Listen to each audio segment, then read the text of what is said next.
الحمد لله الذي جعل الشمس والقمر بحسبان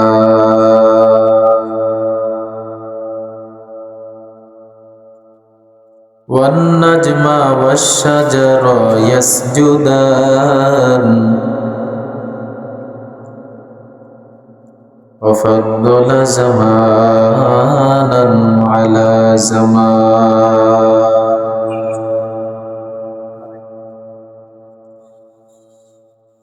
كما فضل مكانا على مكان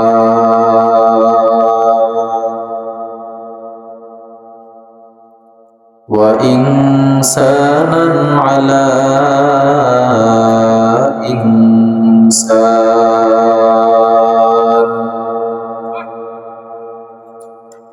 ونشهد أن لا إله إلا الله وحده لا شريك له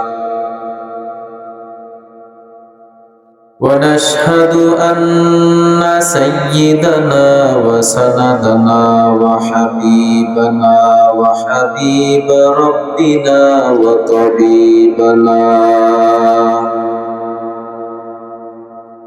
وطبيب قلوبنا ومولانا محمدا عبده ورسوله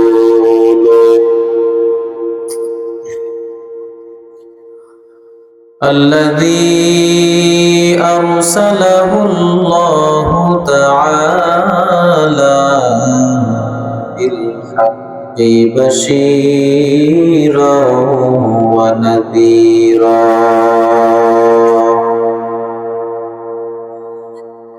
وداعيا إلى الله بإذنه وسراجا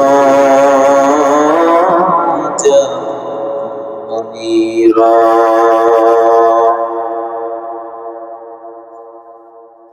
أما بعد فأعوذ بالله من الشيطان الرجيم بسم الله الرحمن الرحيم يا أيها الذين آمنوا اتقوا الله يا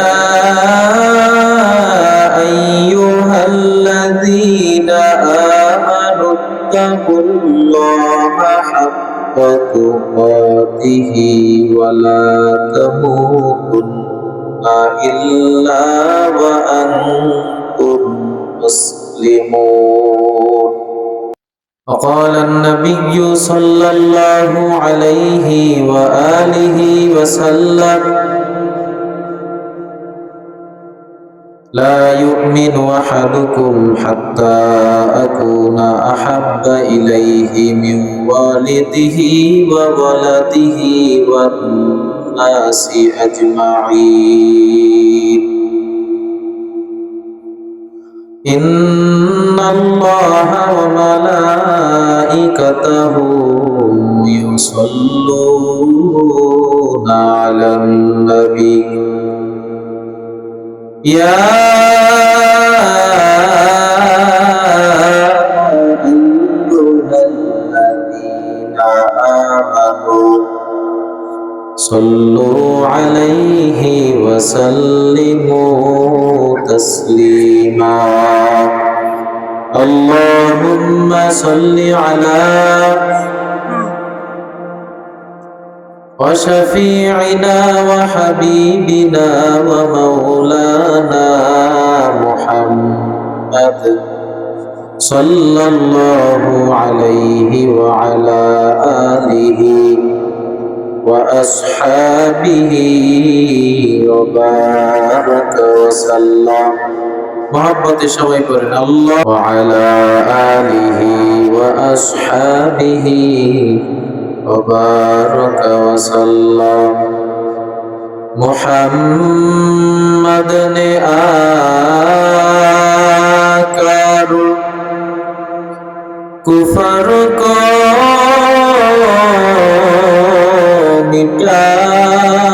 مٹایا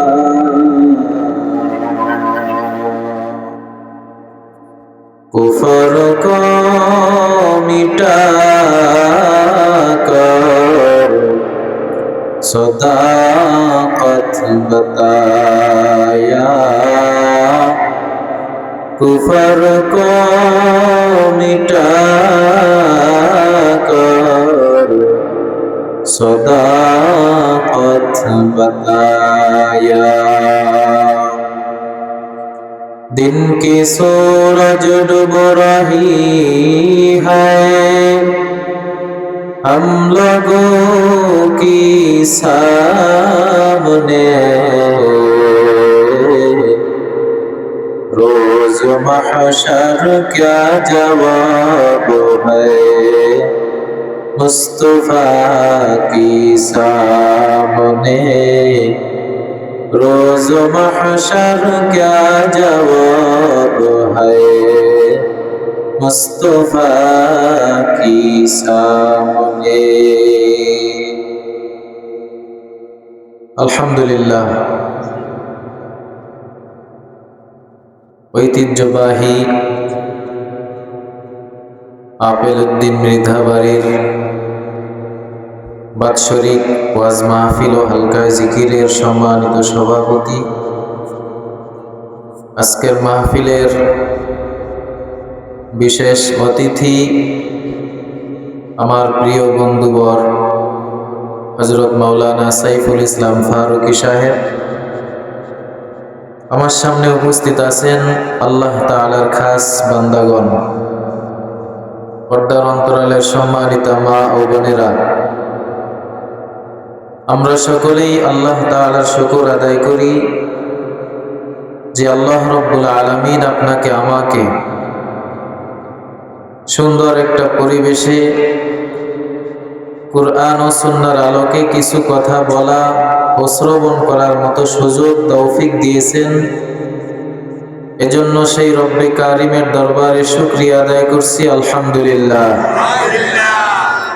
আপনারা কি অধৈর্য হইছেন?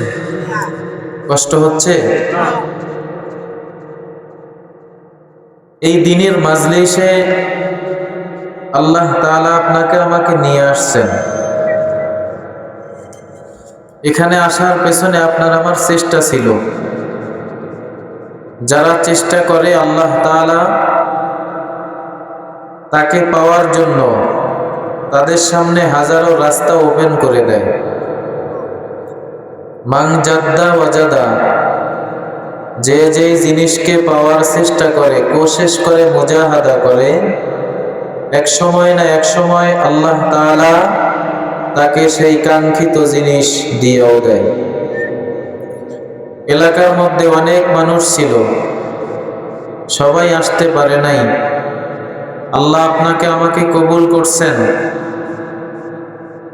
ভালো মাজলিসে, ভালো কাজে লোকের সংখ্যা কম থাকবে, এটা স্বাভাবিক। আল্লাহ তাআলা বলছেন অধিকাংশ মানুষ ও জিন জাতি যাবে জাহান্নামে। তাহলে বোঝা গেল অল্প সংখ্যক মানুষ ও জিন জাতি যাবে জান্নাতে। তাহলে জান্নাতি মানুষের সংখ্যা খুবই কম। তাহলে এই কোরআন সুন্নাহর মাজলিসে মানুষ কম আসবে, এটাই স্বাভাবিক। শত শত মানুষের মধ্যে আপনি আমি আসছি একমাত্র আমার মাওলাকে পাওয়ার উদ্দেশ্যে। এখানে যদি ঘোষণা দেওয়া হতো আজকে যারা এখানে উপস্থিত হবে নগদ 1000 টাকার 2টা নতুন নোট দেওয়া হবে, মানুষের কোনো অভাব থাকতো না।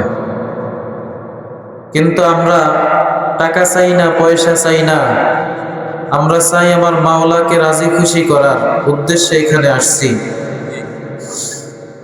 কারণ আল্লাহ তাআলা আমাদেরকে ইবাদত করার জন্য পাঠাইছেন। ওমা খলাকুতুল জিন্না ওয়াল ইনসা ইল্লা লিয়াবুদুন। মানুষ ও জিন জাতিকে আল্লাহ তাআলা একমাত্র তাহার গোলামি করার জন্যই পাঠাইছেন, অন্য কোনো উদ্দেশ্য নিয়ে আল্লাহ তাআলা পাঠান নাই। যারা ইবাদত করবে তাদের দাম অনেক বেশি, যারা আল্লাহর গোলামি করবে না তাদেরকে আল্লাহ তাআলা জান্নাত দিবেন না। রাস্তা হলো দুইটা, একটা রাস্তা হলো জান্নাতের আর একটা রাস্তা হলো জাহান্নামের। আল্লাহ দুইটা রাস্তা বানাইছেন, ফারিকুম ফিল জান্নাহ ওয়া ফারিকুম ফিস সাঈর। আল্লাহ নিজে বলতেছেন একটা রাস্তা জান্নাতের আর একটা রাস্তা জাহান্নামের। যারা জাহান্নামের রাস্তায় যায় তাদেরকে বলা হয় বদকার, যারা জান্নাতের রাস্তায় চলে তাদেরকে বলা হয় নেককার। আল্লাহ বলেন সূরাতুল ইনফিতারের মধ্যে, ইন্নাল আবরার লাফি নাঈম ওয়া ইন্নাল ফুজ্জার লাফি জাহিম।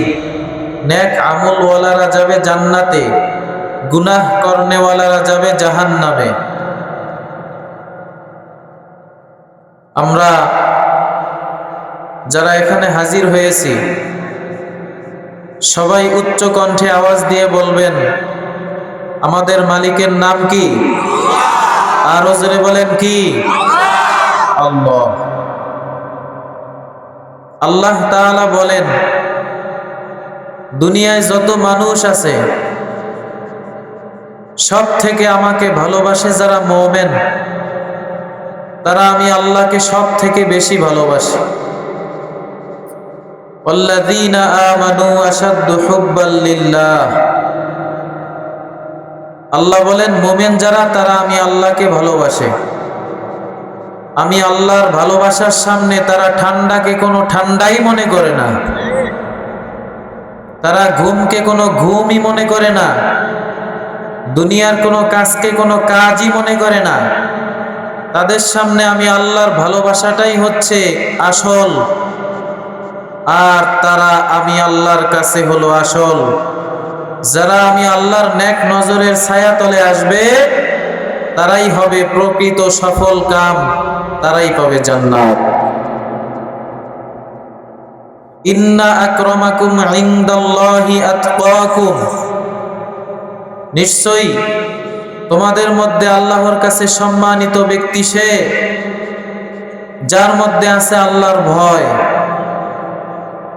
যার মধ্যে আল্লাহর ভয় থাকবে সেই হলো দামি মানুষ। আমাদেরকে আল্লাহ রাব্বুল আলামিন খুব দামি করে বানাইছেন বাবা। এই দামি মানুষটা যখন আল্লাহ তাআলার হুকুম আহকাম মানতে চায় না তখন এই মানুষটা আবার সবচাইতে বড় বেদামি হয়ে যায়। যেমন পোলাও কুরমা খুব দামি, এটা নষ্ট হইলে আবার সাদা ভাতের চাইতেও খারাপ হয়ে যায়। সাদা ভাত একটু নষ্ট হইলে মোটামুটি পানি দিয়া প্রসেসিং কইরা যদি পেঁয়াজ আর কাঁচামরিচ দিয়া খাওয়া শুরু করে তো মানুষ খাইতে পারে, খাওয়ার উপযুক্ত থাকে। কিন্তু পোলাও বিরিয়ানি এগুলা খুব দামি, আবার পচলে খুব বেদামি হয়ে যায়। এই মানুষের কত দাম! মিষ্টি করেন আশরাফুল মাখলুকাত। আপনি আমি মানুষ, দুনিয়ায় যত মাখলুকাত আছে সবচাইতে আল্লাহ তাআলা শ্রেষ্ঠত্ব দান করছেন আমাদেরকে। কেমন দাম? এই দামি হওয়ার কারণ কি? এই দামি হওয়ার কারণ হলো দুর্বলতা। মানুষকে আল্লাহ তাআলা দুর্বল করে বানাইছেন। আল্লাহ বলেন ওয়াখুলিকাল ইনসানু দাঈফা। আমি মানুষকে খুব দুর্বল করে বানাইছি। বাবা ৮০,০০০ টাকা দিয়া অথবা ১,০০,০০০ টাকা দিয়া একটা আইফোন কিনছে। ভাই সাউন্ড তো আগে ভালো ছিল, আর একটু ই করে দেন। একটা আইফোন কিনছে, বাসায় নিয়ে আসছে। বাসায় নিয়ে আসার পর তার বড় সন্তান ওই ফোনটাকে ধরছে, বাবা তাকে মারছে, তুমি কেন ধরলা? এই সন্তান ওই পাশে গিয়া কান্না করলো। একটু পর তার ছোট সন্তানটা এই ফোনটা ধরে আছাড় মেরে ফ্লোরের উপরে ভেঙেই ফেললো। এই বাবা শুধু একটু চোখ রাঙানি দিছে, ছোট সন্তানটা তাতেই কান্না করে দিছে। এই কান্না দেখে বাবার অন্তরের মধ্যে মায়া লাগছে, কোলের মধ্যে নিয়ে কয়, বাবা আমি তোরে কিছু বলি নাই, আমি তোরে কিছু বলি নাই, তুমি শান্ত হও। বড় সন্তানটা ফোনটা ধরলো, ভাঙে নাই, শুধু ধরছে, তাকে মারছে পর্যন্ত, কিন্তু ছোট সন্তানটা ফোনটা ভেঙে ফেললো, একটু চোখ রাঙানি দিছে, তাতেই কান্না করছে। বাবা আবার তাকে আদর করে, কারণ ছোট সন্তানটা বড় দুর্বল। এই যে কান্না করছে, এই কান্নাটা বাবা সহ্য করতে পারে নাই। দুর্বল হওয়ার কারণে বাবার এই সন্তানের প্রতি মায়াটা অনেক বেশি। আল্লাহ বলেন, হে দুনিয়ার মানুষ, তোমরা বড় দুর্বল, আর এই দুর্বলতাটাই হলো আমি আল্লাহর কাছে তোমাদের দামি হওয়ার কারণ। আল্লাহ রাব্বুল আলামিন বলেন, হে দুনিয়ার মানুষ, তোমরা দিনের বেলায় কাজ করো, রাতের বেলায় বিশ্রামে চলে যাও। রাতের বেলা যখন মশারি টানাইয়া ঘুমাও, এই মশারি টানাইয়া মশারির মধ্যে লাইট মেরে দেখো মশা ঢুকছে কিনা। দেখো মশা নাই, লাইট অফ করে যখন তুমি ঘুমের জন্য প্রস্তুতি গ্রহণ করলা, হঠাৎ করে তাকাইয়া দেখো তোমার কানের কাছে আইসা মশায় মিস কল দেয়। এই মশাটা কোন জায়গা দিয়া ঢুকলো? মশারির এই ছোট ছোট ছিদ্র দিয়াও মশা ঢুকলো, কিন্তু তোমার কানের মধ্যেও দুইটা ছিদ্র আছে না নাই? এই দুইটা ছিদ্র দিয়া তোমার কানের মধ্যে মশা ঢুকলো না, এই কানের ছিদ্র দিয়াও তো ঢুকতে পারতো। আমার আল্লাহ কয়, ফেরেশতা রে, এই বান্দা সারাদিন কাজ করেছে, এই বান্দা সারাদিন কাজ করেছে, এখন একটু আরামে ঘুমাবে।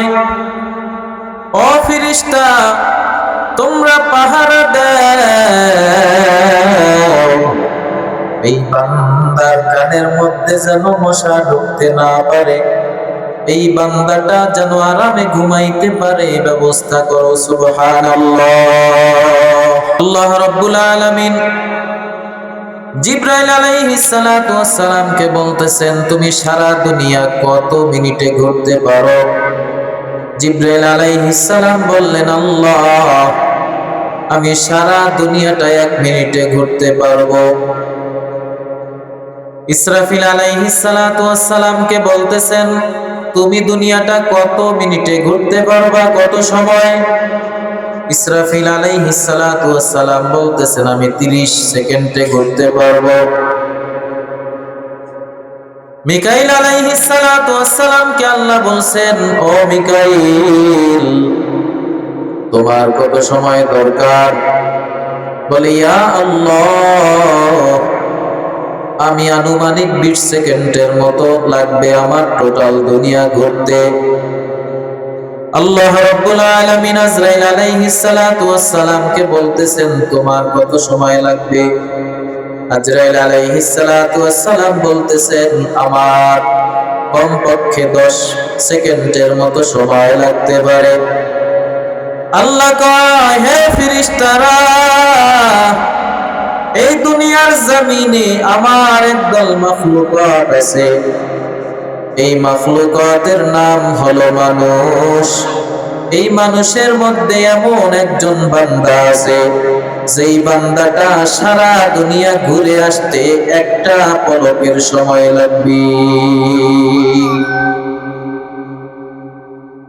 জিবরাইল আলাইহিস সালাম বললেন, আল্লাহ আমি দেখতে চাই। আল্লাহ রাব্বুল আলামিন বলেন, মসজিদে নববীর মধ্যে সর্বশেষ নামাজ আদায় করে যেই বান্দাটা বের হবে,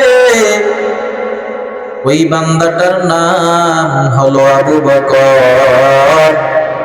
এই আবু বকর সিদ্দিক রাদিয়াল্লাহু তাআলা আনহুই পারবে একটা সেকেন্ডের মধ্যে সারা দুনিয়া ঘুরে আসতে। তুমি পরীক্ষা করো। জিবরাইল আলাইহিস সালাতু ওয়াস সালাম আবু বকর সিদ্দিক রাদিয়াল্লাহু তাআলা আনহুর সামনে মানুষের সুরতে দাঁড়াইয়া গেল। ডাক দিয়া কয়, আবু বকর, আপনি পারলে বলেন এই মুহূর্তে জিবরাইল আমিন কোথায় আছে?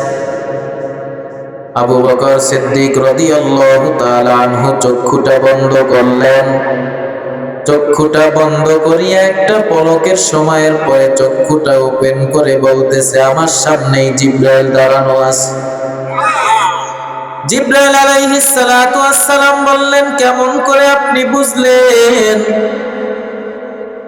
আবু বকর সিদ্দিক রাদিয়াল্লাহু তাআলা আনহু ডাক দিয়া কয়, ভাই, আমি চক্ষুটা বন্ধ করলাম। চক্ষুটা বন্ধ করার পর আমি জান্নাত ঘুরলাম, আমি জাহান্নাম ঘুরলাম, আমি আসমান ঘুরলাম, জমিনের সব জায়গাগুলো ঘুরলাম, আমি সব ফেরেশতাদেরকে দেখলাম, কিন্তু আমি জিবরাইলকে দেখলাম না। তাহলে আমি শিওর হয়ে গেলাম জিবরাইল আমিন আর কোথাও নয়, জিবরাইল আমিন আমার সামনে দাঁড়ানো। সুবহানাল্লাহ। এটাই হলো মানুষের পাওয়ার, বলে তাকওয়ার পাওয়ার। এর সামনে কোনো শক্তি কাজ হয় না। এজন্যই মানুষ ইমানকে মজবুত করে নাও, আল্লাহর হুকুম পালন করো, নবীর তরিকা অনুযায়ী চলো। নবীজি হলেন নেটওয়ার্ক। বলে মোবাইলের মধ্যে সিম আছে, ব্যালেন্সও আছে, কিন্তু এক মোবাইল থেকে কল দিলে আর এক মোবাইলে যায় না। সমস্যা কি? বলে নেটওয়ার্কের সমস্যা। আল্লাহ তাআলা বলেন, আমার সাথে কানেকশন লাগাবি তো সরাসরি পারবি না। আমার মায়ার নবীকে আমার সাথে সম্পর্ক করার জন্য নেটওয়ার্ক হিসাবে আমি আল্লাহ দুনিয়ায় পাঠাইছি। আমার মায়ার নবী হলো নেটওয়ার্ক। তার মাধ্যম দিয়েই আমি আল্লাহ তাআলার মহব্বত তোমরা অর্জন করতে যদি চাও, আমি আল্লাহর সাথে মহব্বত করা সম্ভব। যেই নবী না হইলে কিছুই হতো না। আমি আপনাদের সামনে কুরআনুল কারীমের 3 নাম্বার সূরা সূরাতু আলে ইমরানের 102 নাম্বার আয়াত তেলাওয়াত করছি। 4 নাম্বার পারার 2য় পৃষ্ঠায় শুরুর দিকে আছে। আল্লাহ তাআলা বলতেছেন, ইয়া আইয়ুহাল্লাযীনা আমানুত্তাকুল্লাহা হাক্কা তুকাতিহ ওয়া লা তামুতুন্না ইল্লা ওয়া আনতুম মুসলিমুন।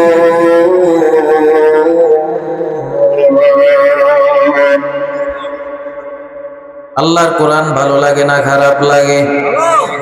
আল্লাহ তাআলা এই আয়াতের মধ্যে বলেন, হে মুমিনগণ, আমি আল্লাহকে ভয় করো আর খবরদার তোমরা মুসলমান না হইয়া মরিও না। এই আয়াতের আলোচনায় আমি একটু পরে আসতেছি। আমার পাঠকৃত হাদিস নবী সম্পর্কে আমি হাদিস তেলাওয়াত করছিলাম। عن أنس رضي الله تعالى عنه قال قال النبي صلى الله عليه وآله وسلم لا يؤمن أحدكم حتى أكون أحب إليه من والده وولده والناس أجمعين। আমার মায়ার নবী বলেন, তোমাদের মধ্য থেকে কেউ ততক্ষণ পর্যন্ত পূর্ণ মুমিন হতে পারবে না যতক্ষণ না পর্যন্ত আমি হই তার কাছে সবচেয়ে প্রিয়, তার পিতা থেকে, তার সন্তান সন্ততি থেকে ও দুনিয়ার সমস্ত মানুষের থেকে আমি যতক্ষণ পর্যন্ত প্রিয় হতে না পারব ততক্ষণ পর্যন্ত কোনো মানুষ মুমিন হতে পারবে না। হযরত ওমর রাদিয়াল্লাহু তাআলা আনহুর সামনে নবীজি বললেন, আমাকে ভালোবাসো। কয়, ইয়া রাসূলুল্লাহ, আমি ভালোবাসি আপনাকে, কিন্তু আমার থেকে বেশি ভালোবাসতে পারি নাই। আল্লাহর নবী বললেন, রে ওমর, তুমি এখনো পর্যন্ত পূর্ণ মুমিন হতে পারো নাই। হযরত ওমর বললেন, পয়গম্বর, এখন আমি আমার নিজের থেকে আপনাকে অনেক বেশি ভালোবাসি। আল্লাহর নবী বললেন, রে ওমর, এখন তুমি পরিপূর্ণ কামালিয়াত অর্জন করেছো। সুবহানাল্লাহ। নবীর ভালোবাসা হলো ঈমান। হুব্বুর রাসূল মিনাল ঈমান। নবীজির ভালোবাসাই হলো ঈমান। এই নবীকে যারা ভালোবাসে, নবীর বিরুদ্ধে কথা বললে সহ্য করতে পারে না। নবীর জন্য জীবন দেওয়ার জন্য বান্দা রাস্তায় সবার আগে হাজির হয়ে যায়। যারা মুমিন, আল্লাহর খাস বান্দা, তারা নবীকে কেমন ভালোবাসছেন। কিশোর এক সাহাবী, 12 বছরের কিশোর সাহাবী হযরত রাফি ইবনে খাদিজ রাদিয়াল্লাহু তাআলা আনহু কেমন ভালোবাসছেন নবীকে। নবীকে শুধু পুরুষেরাই ভালোবাসে নাই, আমার নবীকে মহিলারা পর্যন্ত জীবন দিয়া ভালোবাসছে। সুবহানাল্লাহ। আমার মায়ার নবী উহুদের যুদ্ধে যাবেন। ঈশার নামাজের পর সাহাবায়ে কেরামদেরকে বলতেছেন, ও সাহাবায়ে কেরামের দল, আগামীকাল সকালে উহুদের ময়দানে যাওয়া লাগবে, সবাই ফজরের নামাজ তাড়াতাড়ি পড়ার জন্য চলে আসবা। ফজরের নামাজের পর মায়ার নবী সহ সাহাবায়ে কেরাম যখন যুদ্ধে যাওয়ার জন্য প্রস্তুতি গ্রহণ করলো, আমার মায়ার নবী হঠাৎ করে শুনতেছে কানের মধ্যে এক মহিলার চিৎকার দিয়া কান্নার আওয়াজ। আমার মায়ার নবী হযরত আলী রাদিয়াল্লাহু তাআলা আনহুকে ডাক দিয়া বলেন, রে আলী, দেখো কে কান্না করে, মহিলাদের কণ্ঠে কান্নার আওয়াজ। যদি কাফের মুশরিকেরা এই আওয়াজ শুনে তাহলে তারা অপবাদ দিবে যে সাহাবায়ে কেরাম যুদ্ধের ময়দানে যায়, এই কারণে তাদের স্ত্রীরা স্বামীর মায়ায় কান্না করে। এটা তো বদনাম। এই বদনাম যাতে না হয়, তুমি একটু গিয়া দেখো কে কান্না করতেছে। হযরত আলী রাদিয়াল্লাহু তাআলা আনহু গিয়া দেখলেন এক মহিলা কোলের মধ্যে দুধের একটা বাচ্চা নিয়ে কান্না করতেছেন। হযরত আলী ডাক দিয়া বলে, মা কেন কান্না করে? ওই মা ডাক দিয়া কয়, আলী, আপনি বড় ইলমওয়ালা, আপনি বড় প্রসিদ্ধ সাহাবী, আপনার অনেক হিকমত আছে, কিন্তু আপনার কাছে এই কথাটা বলতে চাই না। আমি স্বয়ং নবীর সাথে সরাসরি আমার ঘটনা বলতে চাই। আমার মায়ার নবীর কাছে হযরত আলী গিয়া বললেন, বলার পর মায়ার নবী বললেন, রে আলী, এই মহিলাকে হযরত আয়েশা রাদিয়াল্লাহু তাআলা আনহার হুজরার মধ্যে বসতে বলো। আমার মায়ার নবী ডাক দিয়া কয়, মা কেন আসছো? ওই মহিলা ডাক দিয়া কয়, ও পয়গম্বর, যখন 17ই রমজান বদরের যুদ্ধ হয়েছিল, যখন যুদ্ধের দামামা বেজেছিল, 313 জন সাহাবায়ে কেরাম নিয়ে যখন আপনি যুদ্ধের ময়দানে গিয়েছিলেন পয়গম্বর, তখন আমার স্বামী ওই কাফেলার মধ্যে ছিল। আমি অপেক্ষায় ছিলাম আমার স্বামী গাজী হইয়া তারপরে আমার কোলে ফিরে আসবে। কিন্তু বদরের যুদ্ধে 14 জন সাহাবায়ে কেরাম শহীদি মর্তবা অর্জন করেছেন। ওই 14 জনের মধ্যে আমার স্বামীও শহীদ হয়েছিল পয়গম্বর। আমি স্বামী হারা একটা অসহায় স্ত্রী। গতকাল রাতে যখন আপনি উহুদের ময়দানে যাওয়ার ঘোষণা দিয়েছেন, আমার ঘরের মধ্যে কোনো পুরুষ মানুষ নাই যে আমি উহুদের ময়দানে আপনার সাথে পাঠাবো। আমিও তো একজন মহিলা, আমার জন্য তো যুদ্ধের ময়দানে যাওয়া জায়েজ নাই। আমার ঘরের মধ্যে কোনো পুরুষ মানুষ নাই, যাও ছিল আমার স্বামী যুদ্ধের ময়দানে গিয়া শহীদ হয়ে গেল, আমি শহীদের স্ত্রী হয়ে গেলাম। ও পয়গম্বর, আমার কোলের মধ্যে যে একজন দুধের শিশু দেখেন, এটা আমার নারী ছাড়া ধন, আমার কলিজার টুকরা। আমি আমার এই সন্তানটাকে আপনার সাথে যুদ্ধের ময়দানে দিতে চাই। আমার মায়ার নবী বললেন, ও মহিলা, তোমার এই সন্তানটা তো দুধের বাচ্চা, বয়স অল্প,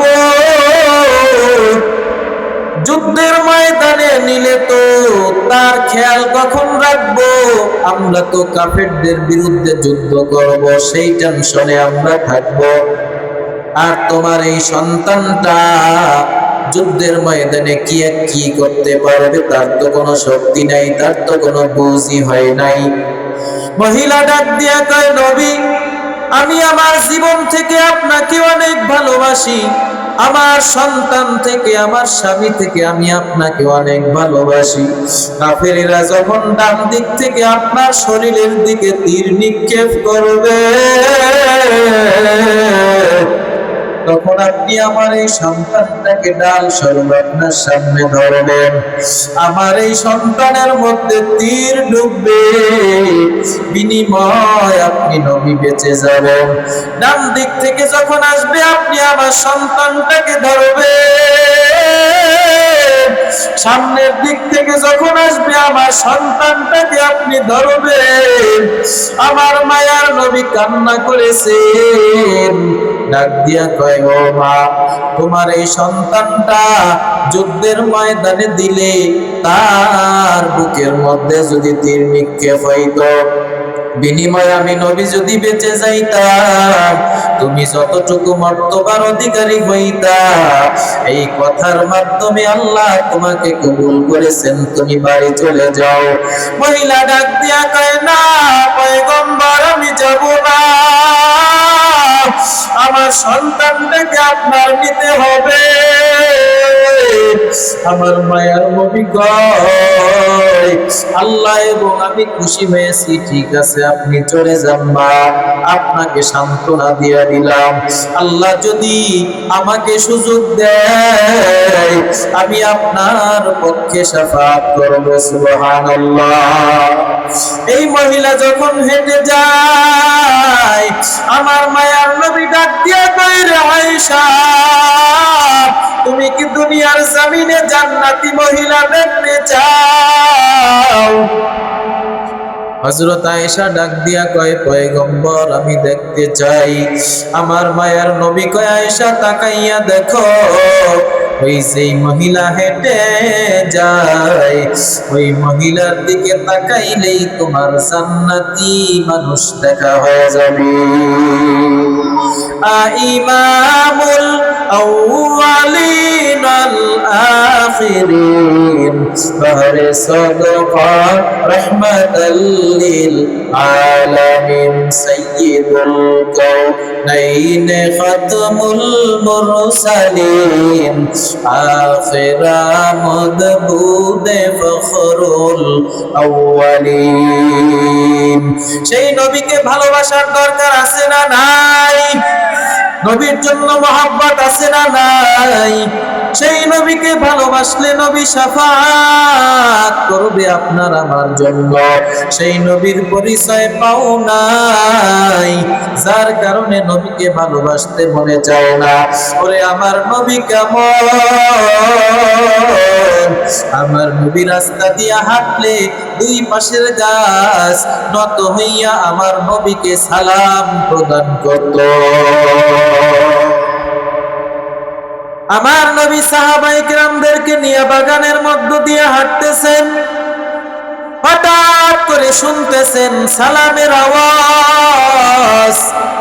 সাহাবায়ে কেরাম প্রশ্ন করছেন, ইয়া রাসূলুল্লাহ, ইয়া হাবিবাল্লাহ, ডানে কোনো মানুষ নাই, বামেও কোনো মানুষ নাই, সামনেও কোনো মানুষ নাই, এত সালামের আওয়াজ কোন জায়গা থেকে আসতেছে পয়গম্বর, আমরা জানতে চাই।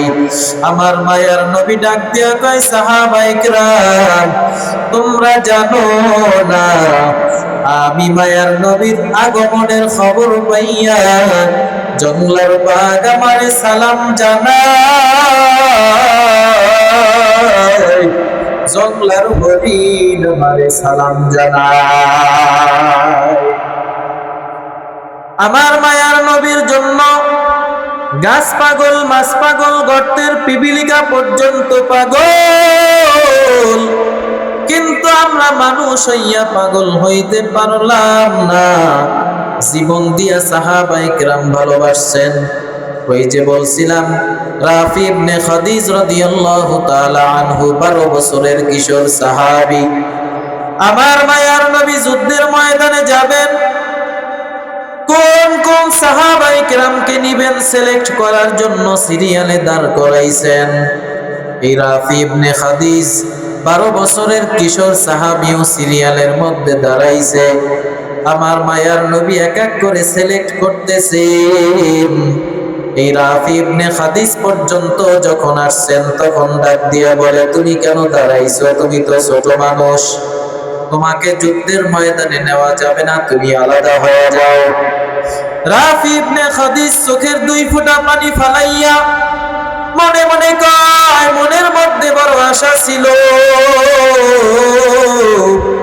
আমি যুদ্ধের ময়দানে যাব, কাফেররা যদি নবীকে আক্রমণ করে আমার বুকের মধ্যে তীর নিব, বিনিময়ে নবী বেঁচে যাবেন, কিন্তু সেই সুযোগ তো হলো না।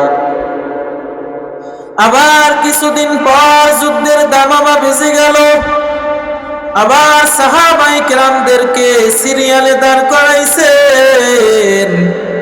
এবার ওই রাফি ইবনে খাদিজ সিরিয়ালের মধ্যে দাঁড়াইয়া গেল, পাশের সাহাবায়ে কেরামদেরকে বলতেছে, আজকে আমার যুদ্ধের ময়দানে যাওয়ার জন্য খুব মন চায়, আমার মায়ার নবী যদি আমাকে আজকে আলাদা করে দেয়, তোমরা একটু শাফাআত করিও, আমার মায়ার নবীকে বুঝাইও, আমার একটু যুদ্ধের ময়দানে গিয়া কাফেরদেরকে নির্মূল করতে মনে চায়, তোমরা নবীকে বুঝাইও। নবী আজকেও যখন দেখতেছে রাফি ইবনে খাদিজ দাঁড়াইছে, নবীজি বললেন, তুমি সাইড হয়ে যাও, তুমি আবার আজকে কেন দাঁড়াইছো? রাফি ইবনে খাদিজ চোখের 2 ফোঁটা পানি ফালাইয়া ডাক দিয়া কয়, পয়গম্বর আপনি আমাকে আজকে আর তাড়াইয়া দিয়েন না, আপনার আমার এই আশাটা পূরণ করেন পয়গম্বর। বহু তাকতি মিনতি করার পর নবীর একটু দয়া হইল। নবীজি ডাক দিয়া কয়, রাফি এদিকে আসো। নবী তার বরকতি হাত দিয়া রাফির হাতে একটা তরবারি উঠাইয়া দিয়া কয়, ডাক দিয়া বলে, যাও যাও কাফেরদের বিরুদ্ধে অ্যাকশন শুরু করে দাও। রাফি রাদিয়াল্লাহু তাআলা আনহু বড় খুশি, আজকে নবীর অর্ডারে যুদ্ধের ময়দানে যাইতেছে। এই রাফি ইবনে খাদিজ রাদিয়াল্লাহু তাআলা আনহু যুদ্ধের ময়দানে যাওয়ার পর যেমন ছুরি দিয়া কচু কাটা করলে যেমন দৃশ্য দেখা যায়, এই রাফির হাতে থাকা তরবারি দিয়া নবীর দুশমনদেরকে, ইসলামের দুশমনদেরকে, কোরআনের দুশমনদেরকে বডির থেকে কল্লাগুলা কচু কাটার মতো আলাদা করে দেয়। আস্তে আস্তে হঠাৎ এই রাফি রাদিয়াল্লাহু তাআলা আনহুর সামনে এক কাফের আইসা তরবারি দিয়া এই রাফি রাদিয়াল্লাহু তাআলা আনহুর একটা হাতের এইখান দিয়ে একটা কোপ মারল। কোপ মারার সাথে সাথে হাতটা আলাদা হয়ে গেল। কিতাবের মধ্যে আছে পুরা হাতটা আলাদা হয় নাই, চামড়ার সাথে ঝুলতেছে। রাফি তারপর যুদ্ধ বন্ধ করে নাই, আমার মায়ার নবীর মহব্বতে যুদ্ধ করতেছে। এই রাফি রাদিয়াল্লাহু তাআলা আনহু আর এক হাত দিয়া কাফেরদের যখন মারতেছে, নড়তেছে, চড়তেছে, এই হাতটা চামড়ার সাথে ঝুলতেছে, এই পাশে যায় ওই পাশে যায়, বাড়ি খায়। রাফির যুদ্ধ করতে বড় কষ্ট হয়।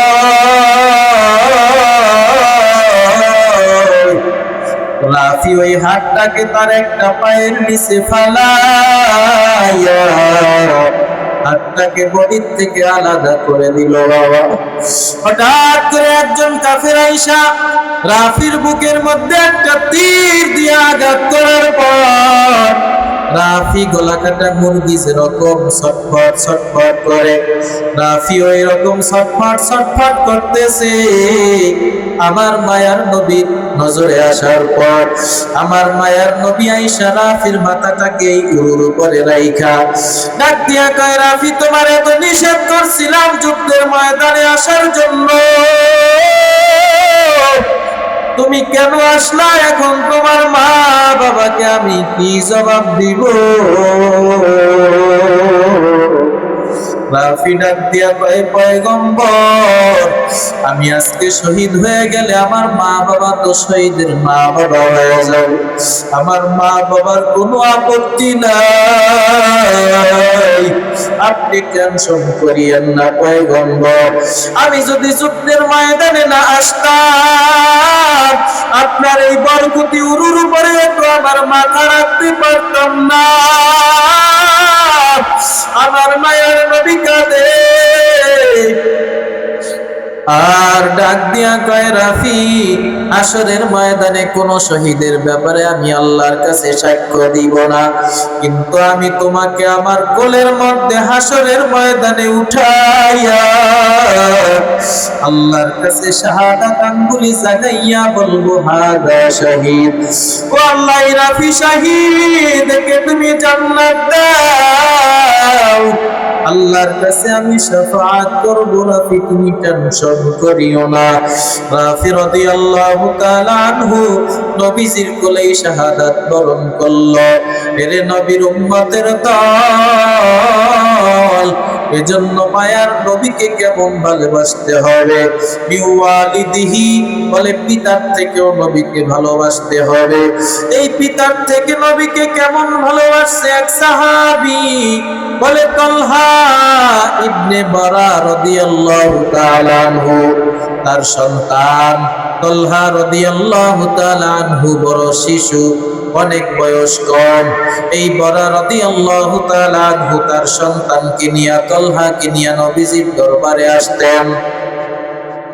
সন্তানকে নবী সম্পর্কে বর্ণনা দিতেন, আমার মায়ার নবীর মান শান সম্পর্কে তাকে অবহিত করতেন। নবীর মজলিস শেষ হওয়ার পর এই বরা রাদিয়াল্লাহু তাআলা আনহু যখন তালহা রাদিয়াল্লাহু তাআলা আনহু তার সন্তানকে নিয়ে বাড়ির দিকে রওনা দেয়, এই তালহা রাদিয়াল্লাহু তাআলা আনহু ছোট শিশু সন্তান ডাক দিয়া কয়, আব্বা আপনি চলে যান বা দাঁড়ান, আমি নবীর সাথে একটু পার্সোনাল আলাপ করে আসি। সুবহানাল্লাহ। ছোট্ট শিশু বলতেছে, আব্বা আপনি দাঁড়ান, আমার মায়ার নবীর সাথে আমি একটু পার্সোনাল আলাপ করে আসি। আল্লাহু আকবার। নবীজির কাছে চলে গেলেন, ডাক দিয়া বলেন, পয়গম্বর আমার আব্বাকে তো আপনি সবক দিছেন, আমাকে কি আপনি সবক দিবেন না? একটা নতুন সবক দেন, আমি পালন করব। আমার নবীর কাছাকাছি বৈশা নবীর জিসেম মোবারকের সাথে তার শরীরটা লাগাইয়া বসে আছেন আর হাসতেছেন। অন্যান্য সাহাবায়ে কেরাম বলে, ও শিশু সাহাবী তুমি এরকম করো কেন তালহা? এই তালহা শিশু সাহাবী ডাক দিয়া কয়, নবীর শরীরের সাথে ঘষা দিতে আমি বড় মজা পাই। আমার মায়ার নবী কয়, তুমি কি সবক নিতে চাও? এই তালহা রাদিয়াল্লাহু তাআলা আনহু ডাক দিয়া কয়, পয়গম্বর আমি আপনার কাছ থেকে একটা সবক নিতে চাই, আপনি এমন একটা নির্দেশ করবেন, আমি এই নির্দেশটা মানতে চাই। যদি আমার এখন মরণ হয়ে যায় তাহলে এই নির্দেশটাই হবে আমার শেষ মানা। আপনার হুকুম নির্দেশ হতে পারে আল্লাহ তাআলার আদালতে এই নির্দেশটা পালন করাটাই আপনার মহব্বতের দলিল হয়ে যাবে। কষ্ট হয় আপনাদের? চলবে কিছুক্ষণ? আখিরি মোনাজাত দিয়া কে কে যাবেন? আল্লাহু আকবার। সবার জন্য দোয়া করা হবে। এলাকার যত মুরব্বি দুনিয়ার থেকে বিদায় হয়ে গেছে সবার জন্য দোয়া করা হবে। আজকের মাহফিলের সভাপতি হারুন মৃধা সাহেব কিছুক্ষণ কথা বলার পরে জানলাম আসলেই ভালো একজন মানুষ। এই যে উদ্যোগ নিয়েছেন এলাকাবাসীর সহযোগিতার মাধ্যমে, আজকে এই এলাকার জন্য এই মাহফিলটা হলো রহমত স্বরূপ। কিন্তু যারা এখন পর্যন্ত ঘরের মধ্যে বসে আছে, যারা এখনো পর্যন্ত আসে নাই, তারা বুঝবে একদিন, তখন বুঝলেও কোনো কাজ হবে না। যারা এখানে আসছেন ঠগেন নাই বাবা, জিতছেন। এখানে অনেক মুরব্বী আছেন, 10 বছর হয়ে গেল, 20 বছর হয়ে গেল, ওই মাকে মা বলে ডাক দিতে পারেন না, আব্বাকে আব্বা বলে ডাক দিতে পারেন না। ওই যে কবরে শোয়াইয়া রাইখা আসছে, কি অবস্থায় আছে কোনো খোঁজ খবর নেওয়ার সুযোগ নাই। যারা মা বাবা হারা সন্তান এখানে আছেন, তাদের মা বাবা ওই কবর থেকে আপনার আমার উপরে খুশি হয়ে গেছে। আপনি এখানে আসছেন, ওই মা বাবা দোয়ার আবদার জানাই, ও সন্তান যখন মাহফিলে গেছো আখিরি মোনাজাত দিয়া, তুই সন্তান যদি চোখের 2 ফোঁটা পানি ফালাইয়া আমি মায়ের জন্য একটু দোয়া করো, আল্লাহ হতে পারে আমার কবরের আযাব মাফ করে জান্নাতও দিয়া দিতে পারেন, ঠিক কিনা? আল্লাহ তাআলা রব্বুল আলামিন এই মাহফিলকে আজকে কবুল করেন। সামনে তো আরো 2 দিন আছে, নাকি বলেন? আজকে প্রথম দিনের শেষ অধিবেশনে যারা আছেন সবার জন্য দোয়া করা হবে। আশপাশে যারা এখনো দাঁড়াইয়া আছেন, বাবা আমার পূর্বে সাইফুল ইসলাম ফারুকী সাহেব আমার বন্ধুবর তিনি বয়ান করে গেছেন, যারা দুনিয়ার জমিনে দিনের মাজলিসে বসবে, কোরআনের মাজলিসে বসবে, সামান্য কষ্ট স্বীকার করে যারা এখানে সময় দিবে, তারা হাসরের ময়দানে আমার আল্লাহ জান্নাতীদেরকে নিয়ে একটা মাহফিলের আয়োজন করবে। সেই মাহফিলের মধ্যে আমার আল্লাহ থাকবেন সভাপতি, আমার মায়ার নবী থাকবেন প্রধান অতিথি, হযরত দাউদ আলাইহিস সালাম থাকবে বিশেষ অতিথি। তখন আমার আল্লাহ বিনা পর্দায় জান্নাতি আশিকদের সাথে দেখা দিবে, কথা বলবে।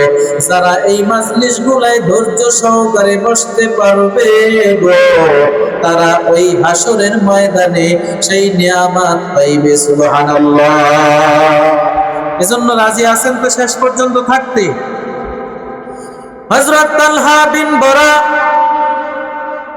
রাদিয়াল্লাহু তাআলা আনহু ডাক দিয়া কয়, পয়গম্বর আপনি আমাকে নির্দেশ করেন। আমার মায়ার নবী ডাক দিয়া কয়, যা নির্দেশ করব তুমি কি তাই মানবা? বলে হ্যাঁ। কয়, ওই যে দূরে তাকাইয়া দেখো, ওই যে বরা রাদিয়াল্লাহু তাআলা আনহু দাঁড়াইয়া আছেন তোমার আব্বা, তাড়াতাড়ি যাও তার গর্দানটা কেটে আমার কাছে নিয়ে আসো। সন্তানকে বলে বাবার গর্দান আনার জন্য। কি বলছেন, কে হুকুম করতেছেন? বলে মায়ার নবী মুহাম্মদ। নবী এই হুকুম করার পর এক মুহূর্ত দেরি করল না। এই তালহা রাদিয়াল্লাহু তাআলা আনহু তার বাবার গর্দান আনার জন্য, নবীজির শেষ নির্দেশ সবক পালন করার জন্য যখন দৌড় দিল, আমার মায়ার নবী চোখের পানি ফালাইয়া ডাক দিয়া কয়, পাগল এদিকে আয়, এদিকে আয়। তুই তো সন্তান, তোর আব্বার গর্দান আনার জন্য বলছি, আমি নবী পরীক্ষা করলাম তুই তোর বাবাকে বেশি ভালোবাসো নাকি আমি মায়ার নবীকে বেশি ভালোবাসো। তুমি পাস করেছো, আমি তোমার উপরে খুশি হয়ে গেলাম। অনেকদিন পর্যন্ত এই তালহা রাদিয়াল্লাহু তাআলা আনহু নবীজির দরবারে আসেন না। আমার মায়ার নবী সাহাবায়ে কেরামদেরকে পাঠাইলেন খোঁজ খবর নেওয়ার জন্য। সাহাবায়ে কেরাম এসে বলেন, পয়গম্বর আপনার সেই ছোট্ট সাহাবী অনেক অসুস্থ হয়ে আছে। আমার মায়ার নবী তালহা রাদিয়াল্লাহু তাআলা আনহুর বাড়িতে গেলেন। তালহা মুমূর্ষু অবস্থায়, তার বাবা বরা রাদিয়াল্লাহু তাআলা আনহু এক সাইডে দাঁড়ানো।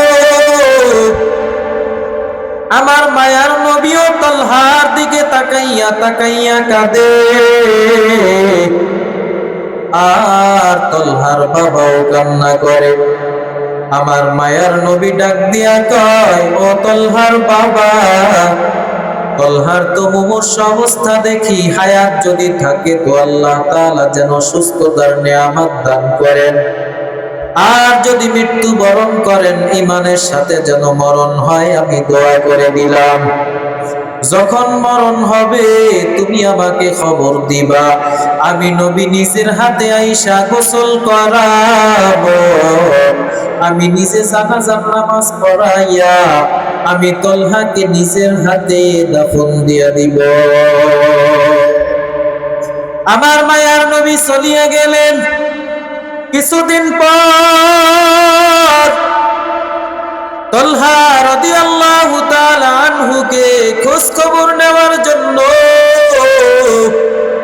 আমার মায়ার নবী বললেন, ও সাহাবায়ে কেরাম চলো তালহার খোঁজ খবর নেই। সাহাবায়ে কেরাম বলেন, পয়গম্বর তালহার তো ইন্তেকাল হয়ে গেছে। আমার মায়ার নবী কান্না করলেন, ডাক দিয়া বললেন, তালহার বাবাকে ডাকো। ডাকার পর ডাক দিয়া আমি তো ওসিয়ত করছিলাম তালহা ইন্তেকাল করলে আমাকে জানাইবা, কেন জানাও নাই? আমি না তালহার গোসল করাবো, আমি না তালহার দাফন দিব, আমি না তালহার জানাজা পড়াবো। তালহার বাবা ডাক দিয়া কয়, পয়গম্বর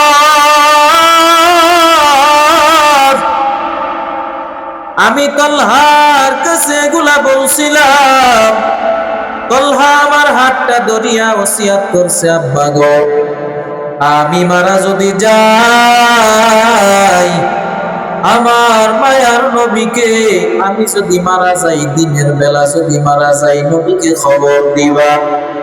যদি আমি রাতের বেলা মারা যাই, আমার মায়ার নবীকে খবর দিবা না। আমার তলহা তো রাতের বেলা মারা গেছে। নবীজি ডাক দিয়া কয়, কেন রাতের বেলা খবর দিলে সমস্যা কি হইত? তলহার বাবা ডাক দিয়া কয়, পয়গম্বর।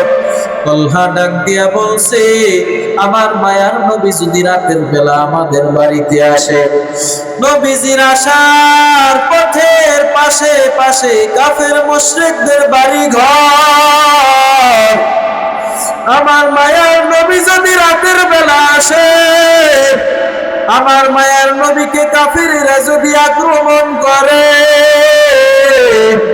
হাসরের ময়দানে যদি আমার আল্লাহ জিগায়, ও তলহা, আমার মায়ার নবী তোর জানাজা দেওয়ার জন্য তোর বাড়ির দিকে রওনা হয়েছিল, হওয়ার কারণে নবীর উপরে কাফেরদের আক্রমণ হয়েছে, আল্লাহ যদি এই জবাব চায়, আমি কেমন করে জবাব দিব? আমার মায়ার নবীকে খবর দিবা না। আমার মায়ার নবী তলহার বাবাকে নিয়া এবং অন্যান্য সাহাবায়ে কেরামদেরকে নিয়া কবর জিয়ারতে গেলেন। কবর জিয়ারত করিয়া আমার মায়ার নবী আল্লাহর দরবারে দুহাত তুলে দিছেন। সাহাবায়ে কেরামদের কান্নার রোল। আমার মায়ার নবীও কান্না করে আর ডাক দিয়া কয়, রে মালিক,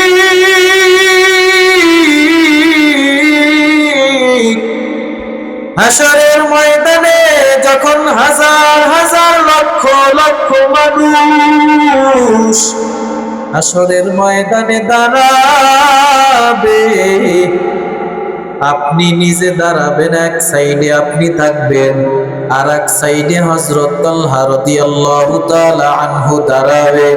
আমি মায়ার নবী মাঝখানে থাকব। আপনি মুস্কি মুস্কি হাসবেন তলহার দিকে তাকাইয়া, আর তলহাও আপনার দিকে তাকাইয়া মুস্কি মুস্কি হাসবে। হাসরের ময়দানে সমস্ত মানুষ এই দৃশ্য দেখবে রে আল্লাহ, আর আমি নবীও এই দৃশ্য দেখে তৃপ্তি লাভ করব। আমি এই দৃশ্যটা হাসরের ময়দানে দেখতে চাই।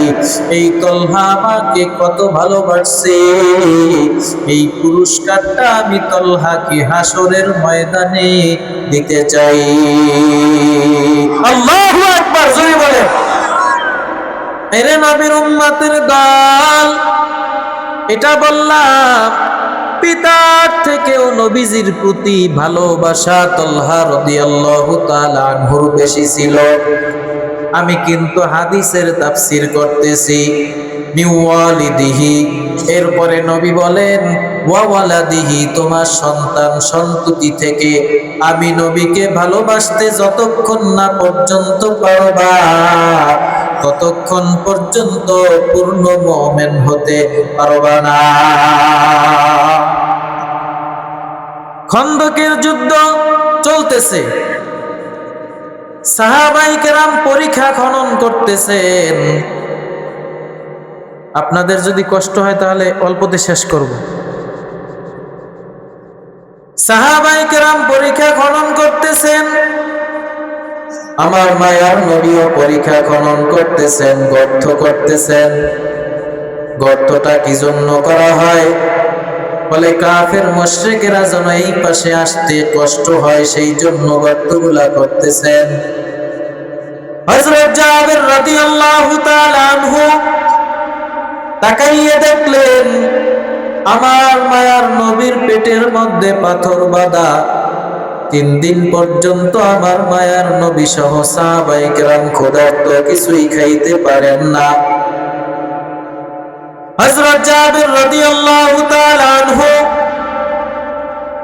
এটা দেখা হঠাৎ করে বাড়ির মধ্যে চলে গেলেন।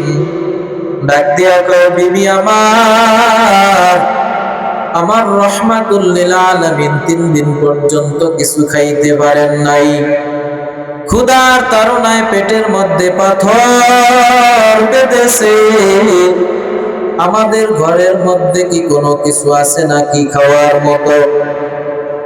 জাবের রাদিয়াল্লাহু তাআলা আনহুর স্ত্রী এক বাটি আটা বের করে বলতেছে, এইটাই আছে, হয়তো 2-4টা রুটি হবে, এছাড়া আমাদের ঘরের মধ্যে আর কিছুই নাই। হযরত জাবের রাদিয়াল্লাহু তাআলা আনহু বলেন, ঠিক আছে, আর কিছুই যখন নাই, তাহলে এইটুকু দিয়েই দেখি আমার মায়ের নবীকে মেহমানদারি করানো যায় কিনা। হয়তো কিছু সাহাবায়ে কেরাম সাথে আসবে, 2-3 জন মনে হয়। তবে এই রুটি খাওয়ার জন্য তো কিছু দরকার। জাবের রাদিয়াল্লাহু তাআলা আনহুর স্ত্রী ডাক দিয়া বললেন, আমাদের তো একটা বকরির বাচ্চা আছে, এই বকরির বাচ্চাটাকে জবাই দিয়া দিব। জাবের রাদিয়াল্লাহু তাআলা আনহু মহা খুশি। যাই হোক, যে কোনো একটা কায়দা হলো, আমার মায়ার নবী আমাদের বাড়িতে আসবেন, দাওয়াতটা দিয়ে আসি। জাবের রাদিয়াল্লাহু তাআলা আনহু নবীজির কানে কানে গিয়া বললেন, পয়গম্বর, আমার বাড়িতে আপনাকে একটু মেহমানদারি করাইতে চাই। আপনি তো জানেন আমি বড় গরীব, আপনি একটু আমাদের বাড়িতে যোহরের নামাজ পড়ার পর একটু মেহমানদারি করবেন, মেহমান হয়ে যাবেন। আমার মায়ার নবী এই খবর শোনার পর জাবের রাদিয়াল্লাহু তাআলা আনহু কানে কানে বলছেন, যাতে নবী ছাড়া অন্য কোন সাহাবায়ে কেরাম আর না শুনে, কারণ খানা তো অল্প। আমার মায়ার নবী হঠাৎ করে সমস্ত সাহাবায়ে কেরামদেরকে উদ্দেশ্য করে বলতেছেন, প্রায় 1000 খানিক সাহাবী, তোমরা দাওয়াত গ্রহণ করো। জাবের আমাকে এবং তোমাদেরকে তার বাসায় দুপুরে মেহমানদারি করাবে। হযরত জাবের রাদিয়াল্লাহু তাআলা আনহু মহা খুশি। অতটা বুঝতে পারে নাই, বাড়ির দিকে দৌড়াইতেছে, নবী যাইবে তার বাড়িতে মেহমান হইয়া। হঠাৎ করে মনের মধ্যে একটা চিন্তা আসলো, হায় হায়, আমি তো দাওয়াত দিলাম শুধু নবীকে, নবী তো আবার সব সাহাবায়ে কেরামদেরকে বললেন। আমার বাড়িতে তো খানার সংখ্যা পরিমাণ কম। আবার নবীর কানের কাছে আইসা বলে, পয়গম্বর, আমার বাড়িতে তো খাবারের সংখ্যা কম, সাহাবায়ে কেরাম গেলে আমার উপায় কি হবে? আমার মায়ের নবী ডাক দিয়া কইলে, ও যাবে, রিজিকের মালিক আমার আল্লাহ, আল্লাহর উপরে তাওয়াক্কুল করিও, আল্লাহ ব্যবস্থা করে দিবেন।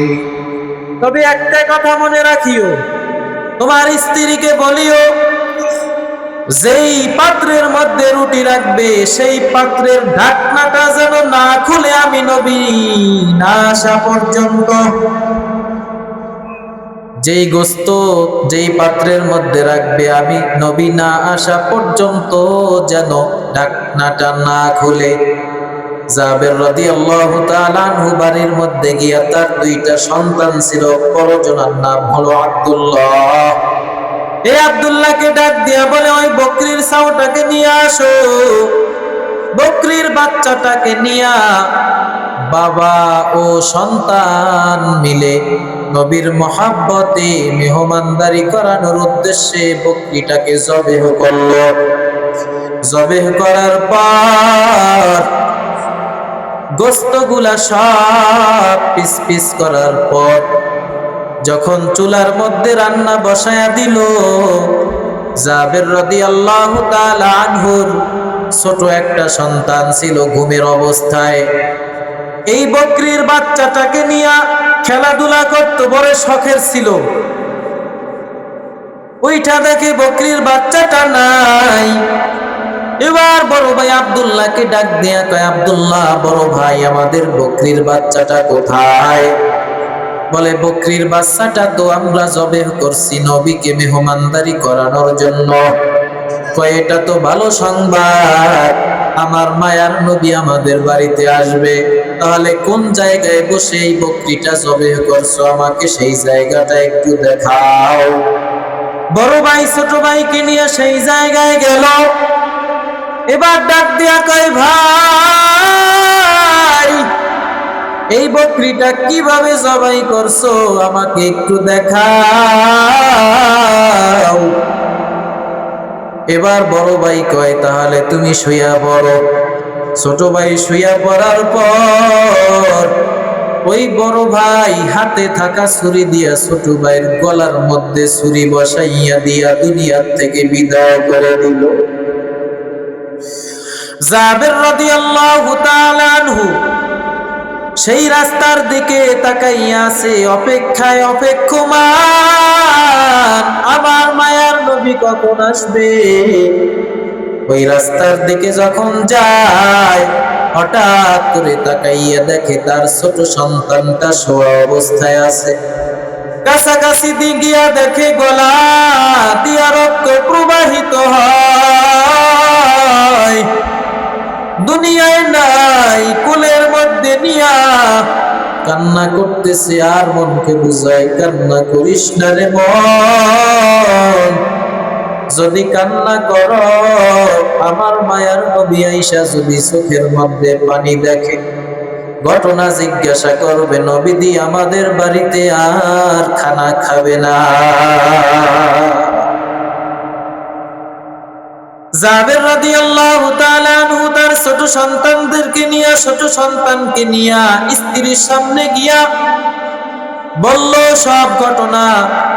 মায়ের সামনে সন্তানের লাশ দেখা মায়ের তো মন মানে না। মা ডাক দিয়া কয়, কি হইছে? স্বামী ডাক দিয়া কয়, সব ঘটনা পরে শোনা যাবে, আগে একে লুকাইতে হবে। রান্নাঘরের পেছনে একটা পাটি দিয়া ঢেকে রাখলো। এবার বড় সন্তান আব্দুল্লাহ কই, তাকেও দেখা যায় না। আব্দুল্লাহর খোঁজ নেওয়ার জন্য আবার ওই রাস্তার দিকে গেল। আব্দুল্লাহ ভয়ে ভয়ে একটা খেজুর গাছের মাথার উপরে উইঠা বইসা রইছে। ভয়, হায় হায় কি করলাম। এই আব্দুল্লাহ এবার চিন্তা করলো, এখানে যদি কাছাকাছি থাকি তাহলে আমাকে ধরে ফেলবে। আব্বুর ভয়, ওই গাছ থেকে নাইমা আর এক জায়গায় যাবে, নামতে গিয়া সেও দুনিয়ার থেকে মাটিতে পড়ে বিদায় হয়ে গেল। এই আব্দুল্লাহর বাবা জাবের রাদিয়াল্লাহু তাআলা আনহু শুনছে হঠাৎ করে কি যেন একটা পড়েছে। পিছনের দিকে তাকাইয়া দেখে ছটফট ছটফট করতেছে, কাছে গিয়া দেখে দুনিয়ার থেকে বিদায় হয়ে গেল। একটু আগে এক সন্তানের লাশ কোলের মধ্যে নিয়ে লুকাইয়া রাখছে, আবার একটু পরে আবার বড় সন্তানের লাশ। কিছুদিন আগে আমার নানা বাড়ি, আমার শাস্ত্র নানা হয়, আমার নানা দুনিয়ার থেকে বিদায়। তার কোনো ছেলে সন্তান নাই, 3টা মেয়ে বাবা। এক সপ্তাহ পর ওই ঘরের মধ্যে তার সঙ্গে সঙ্গে আমার নানিও বিদায় হয়ে গেল। একই ঘরের মধ্যে 2 জন মানুষ এক সপ্তাহের মধ্যে বিদায় হয়ে গেল। আহারে আমার খালাদের কি কান্না, এক সপ্তাহের মধ্যে মা বাবাকে হারাইল। আমার এক চাচাতো ভাই 2 বছর আগে বিদেশ থেকে আসলো, 4-5 বছর বিদেশ করে আসছে। অনেক টাকা পয়সা কামাই করার পর চিন্তা করলো আর বিদেশে থাকবো না। বাড়ির মধ্যে একটা বিল্ডিং করলো, একটা ব্যবসা বাণিজ্য শুরু করলো, বিবাহ করলো। একটা মেয়ে, বয়স হইল 4 থেকে 5 বছর। এখন 1 বছর ব্যবসা করার পর যখন হালখাতা করতেছে, দোকানের মধ্যে এক কাস্টমার যখন টাকা দিল, তাকে যখন নিমকি আর মিষ্টি দিতে গিয়ে হাত বাড়াইলো, আর সঙ্গে সঙ্গে ফ্লোরের উপরে কাত হয়ে পড়ে গেল। আহারে কি কান্নার আওয়াজ! এবার এক ডাক্তার আইনা দেখাইলো, ডাক্তার বলে নাই, কিন্তু মন তো মানে না। অ্যাম্বুলেন্স আইনা পটুয়াখালীর উদ্দেশ্যে নিয়ে গেল। ওখান থেকে ঘোষণা হলো মৃত্যু হয়ে গেল। আমি তখন দানখালী নবরাট কেন্দ্রীয় বাজার মসজিদে ইমামতি করি বাবা। আমার কাছে বাড়ির থেকে খবর দিল, আমি 11টার সময় রওনা দিয়া বাড়িতে গেলাম। আসরের নামাজের পর জানাজা নিজে পড়াইয়া তাকে দাফন দিলাম, নিজেই কবরের মধ্যে রাখলাম।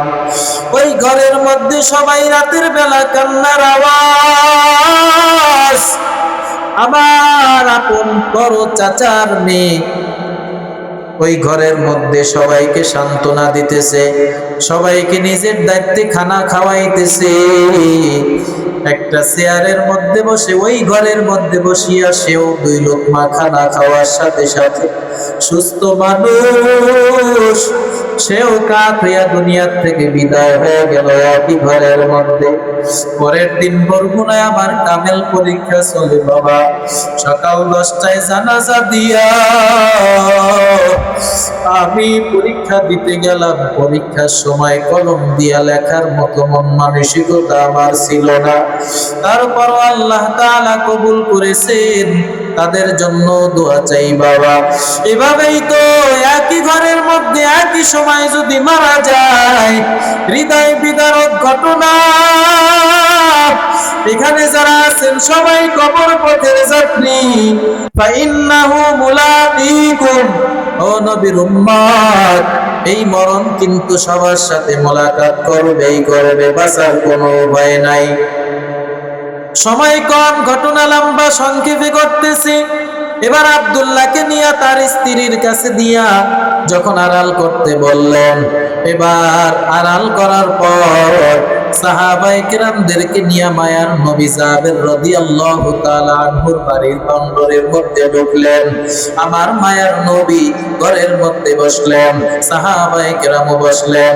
আমার মায়ার নবী ওই রুটির পাত্রের মধ্যে তার একটু লালা মোবারক লাগাইলেন, ওই গোশতের মধ্যে তার একটু লালা মোবারক লাগাইছে। সাহাবায়ে কেরামদেরকে বলতেছেন, তোমরা বসো। এবার জাবের রাদিয়াল্লাহু তাআলা আনহুকে ডাক দিয়া কয়, খাবার বন্টন করো।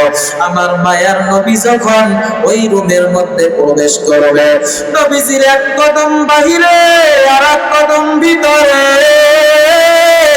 তখন আমার আল্লাহ জিবরাইল আলাইহিস সালামকে ডাক দিয়া কয়, তাড়াতাড়ি যাও, আমার মায়ার নবীকে খবর শুনাইয়া দাও।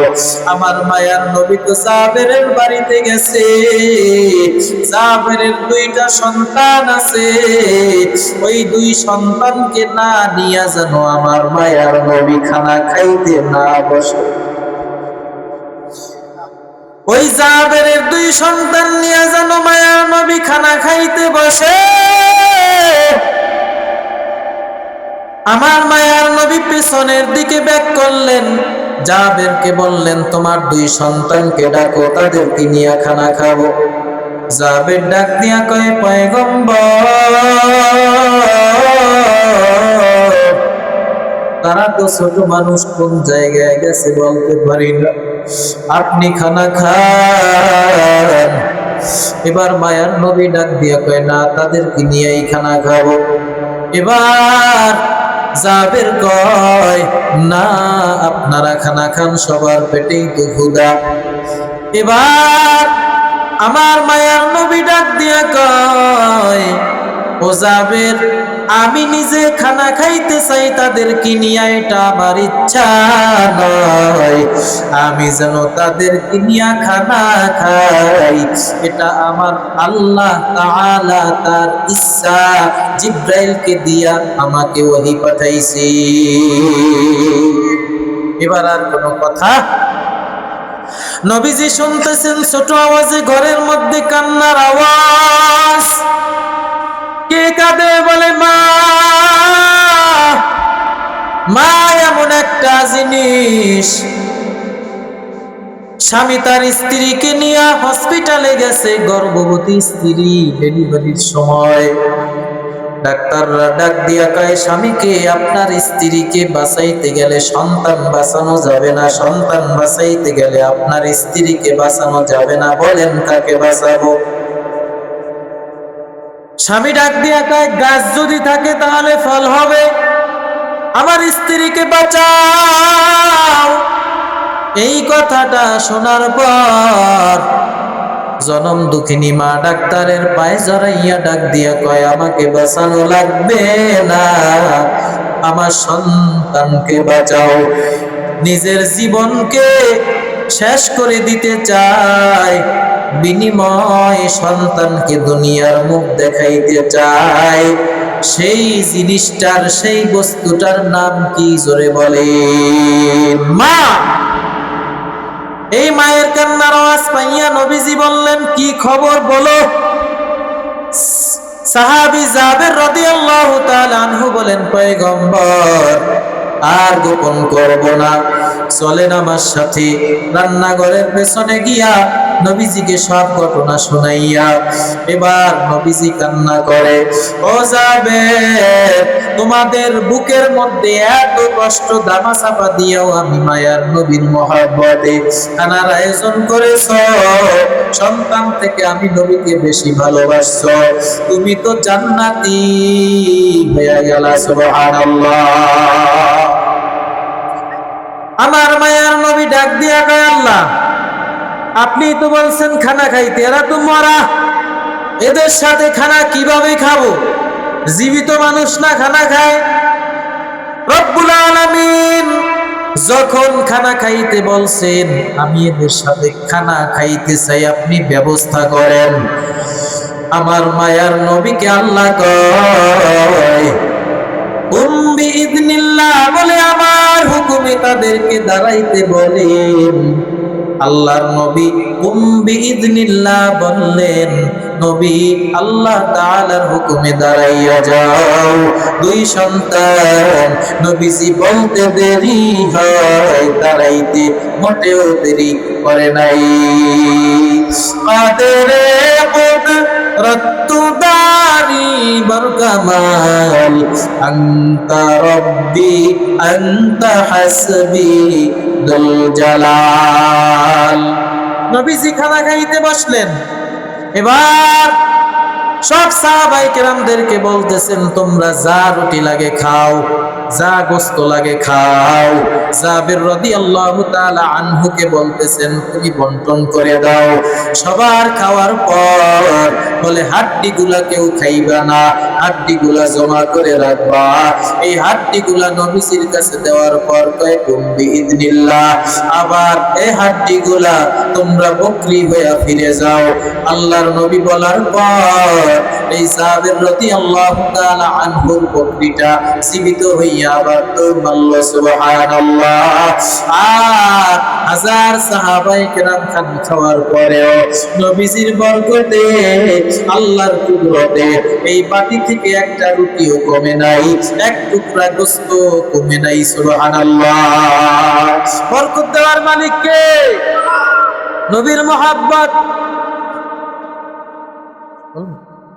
নবীর কি মহব্বত? ঘটনা বলা উদ্দেশ্য না, সুর শোনানো উদ্দেশ্য না। ও বাবা, চিন্তা করেন আপনি আমি নবীকে কেমন ভালোবাসলাম আর তারা কেমন ভালোবাসলো। আজকে নবীর মহব্বত নাই। টুপি মাথায় দিলে মাথা গরম হয়, পাঞ্জাবি গায়ে দিলে শরীর গরম হয়ে যায়।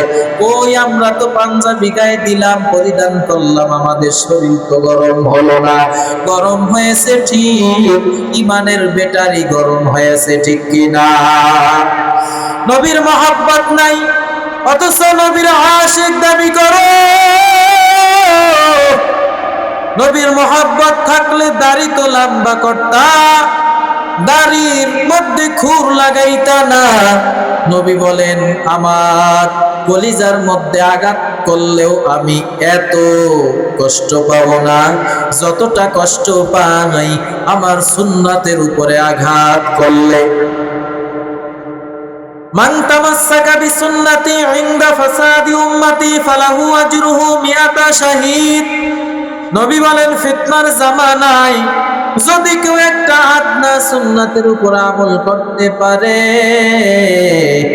আমার আল্লাহ এর সওয়াবটা বাড়াইতে বাড়াইতে 100 গলা কাটা শহীদের মর্তবা ওই সুন্নত আমলকারীর আমল নামায় আল্লাহ দান করবেন। তুকু যাওয়া সুন্নতে আহমদ কুজাবা মুহাম্মদ কাইবুয়াদ নিসবতুরা মান আহাব্বা সুন্নতে কওলে রাসূল মশদায়ে কানা মাইহাম কুন কবুল। ওই নবীকে ওসিলা বানানো লাগবে, রাসূলের মিল্লাতে চলতে হবে। আমরা কত বড় পুরা কপালওয়ালা বাবা! এখানে যারা আছেন, আমি অনেকের নাতির বয়সী, আমি অনেকের সন্তানের বয়সের মানুষ। আমার চাইতে আপনারা বেশি ভালো জানেন একটা মানুষের নামাজ পড়ছে কি করে নাই দেখা যায় না, জিকির করছে কি করে নাই যাওয়ার সময় মরার পরে বোঝা যায় না লোকটা কতটুকু দান করেছে, নামাজ পড়ছে কি জিকির করছে, কোনোই বোঝার কায়দা নাই। কিন্তু এমন একটা আমল আছে, পুলিশ চেনার উপায় হলো পুলিশের গায়ে যে পোশাক ইউনিফর্ম, বিডিআর চেনার একটা আলামত আছে না নাই? আর মুসলমান চেনার আলামত হলো মুসলমানের ইউনিফর্ম হলো দাড়ি। একটা মানুষ রসুলের সুন্নাত নিয়ে যায় কি যায় না এটা সাক্ষ্য দিতে পারে মানুষ যে সে রসুলের একটা সুন্নাত দাড়ি নিয়ে যাইতেছে। কথা বলেন ঠিক কিনা? আমরা কত বড় কপাল পোড়া, কত বড় গাদ্দার! মিথ্যা কথা তো বলি। দেখতেছি একটা লোক সারা জিন্দেগি সুদ খাইছে, রসুলের সুন্নাত তরিকায় চলে নাই, দাড়ি নাই, কিছুই নাই। এই লোকটাকেও যখন আমরা কবরের মধ্যে নামাই তখন বলি বিসমিল্লাহি ওয়া আলা মিল্লাতি রাসূলিল্লাহ। আমার মায়ার নবী তো কষ্ট পায়, যে এই কথা বলে তাকে আমার মায়ার নবী ডাক দিয়া কয়, এই লোকটার যে সিরাত সুরাত, আমার সিরাত সুরাত কি রকম ছিল নাকি তুই আমার সাথে মিলাও কেন? দেখেন লোকটা দাড়ি নিয়ে যায় না, তার উপরও আপনি বলেন নবীর মিল্লাতে যায়। তাহলে মানুষ শুধু শুধু মিথ্যা কথা বলে না, মানুষ কবরের কাছে গিয়েও মিথ্যা কথা বলে। কথা বলেন ঠিক কিনা? আমার মায়ার নবীকে ওসিলা বানানো লাগবে। আমার মায়ার নবী মদিনায় শুয়ে আছে, দুনিয়ায় বসে আমার নবী উম্মতের পাগল। ওই মায়ার নবী হাসরের ময়দানে উম্মতকে ভুলবেন না রে বাবা। ওই মদিনায় কত মানুষ যায়, যাদের টাকা পয়সা আছে তারা যদি না যায়, যাদের উপরে হজ ফরজ হয়েছে তারা যদি না যায়, নবীজি বলেন ও আমার উম্মত না। হাসরের ময়দানে তাকে আমি উম্মত বলে পরিচয় দিব না। অথচ যাদের টাকা নাই, পয়সা নাই, মদিনায় যাওয়ার মন আছে। কথা বলেন ঠিক কিনা? মদিনা যাইতে পারলাম না, মদিনা দেখতে পারলাম না, মদিনা যাইতে পারলাম না, মদিনা দেখতে পারলাম না। মদিনা নাম কত সুন্দর,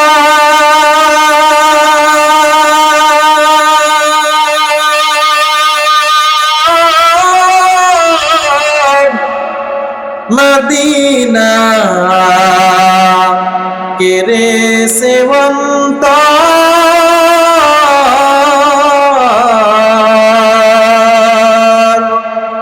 সেই মদিনার পথের ধুলি আমি, সেই মদিনার পথের ধুলি আমি মাখতে পারলাম না মদিনা, যাইতে পারলাম না মদিনা, দেখতে পারলাম না।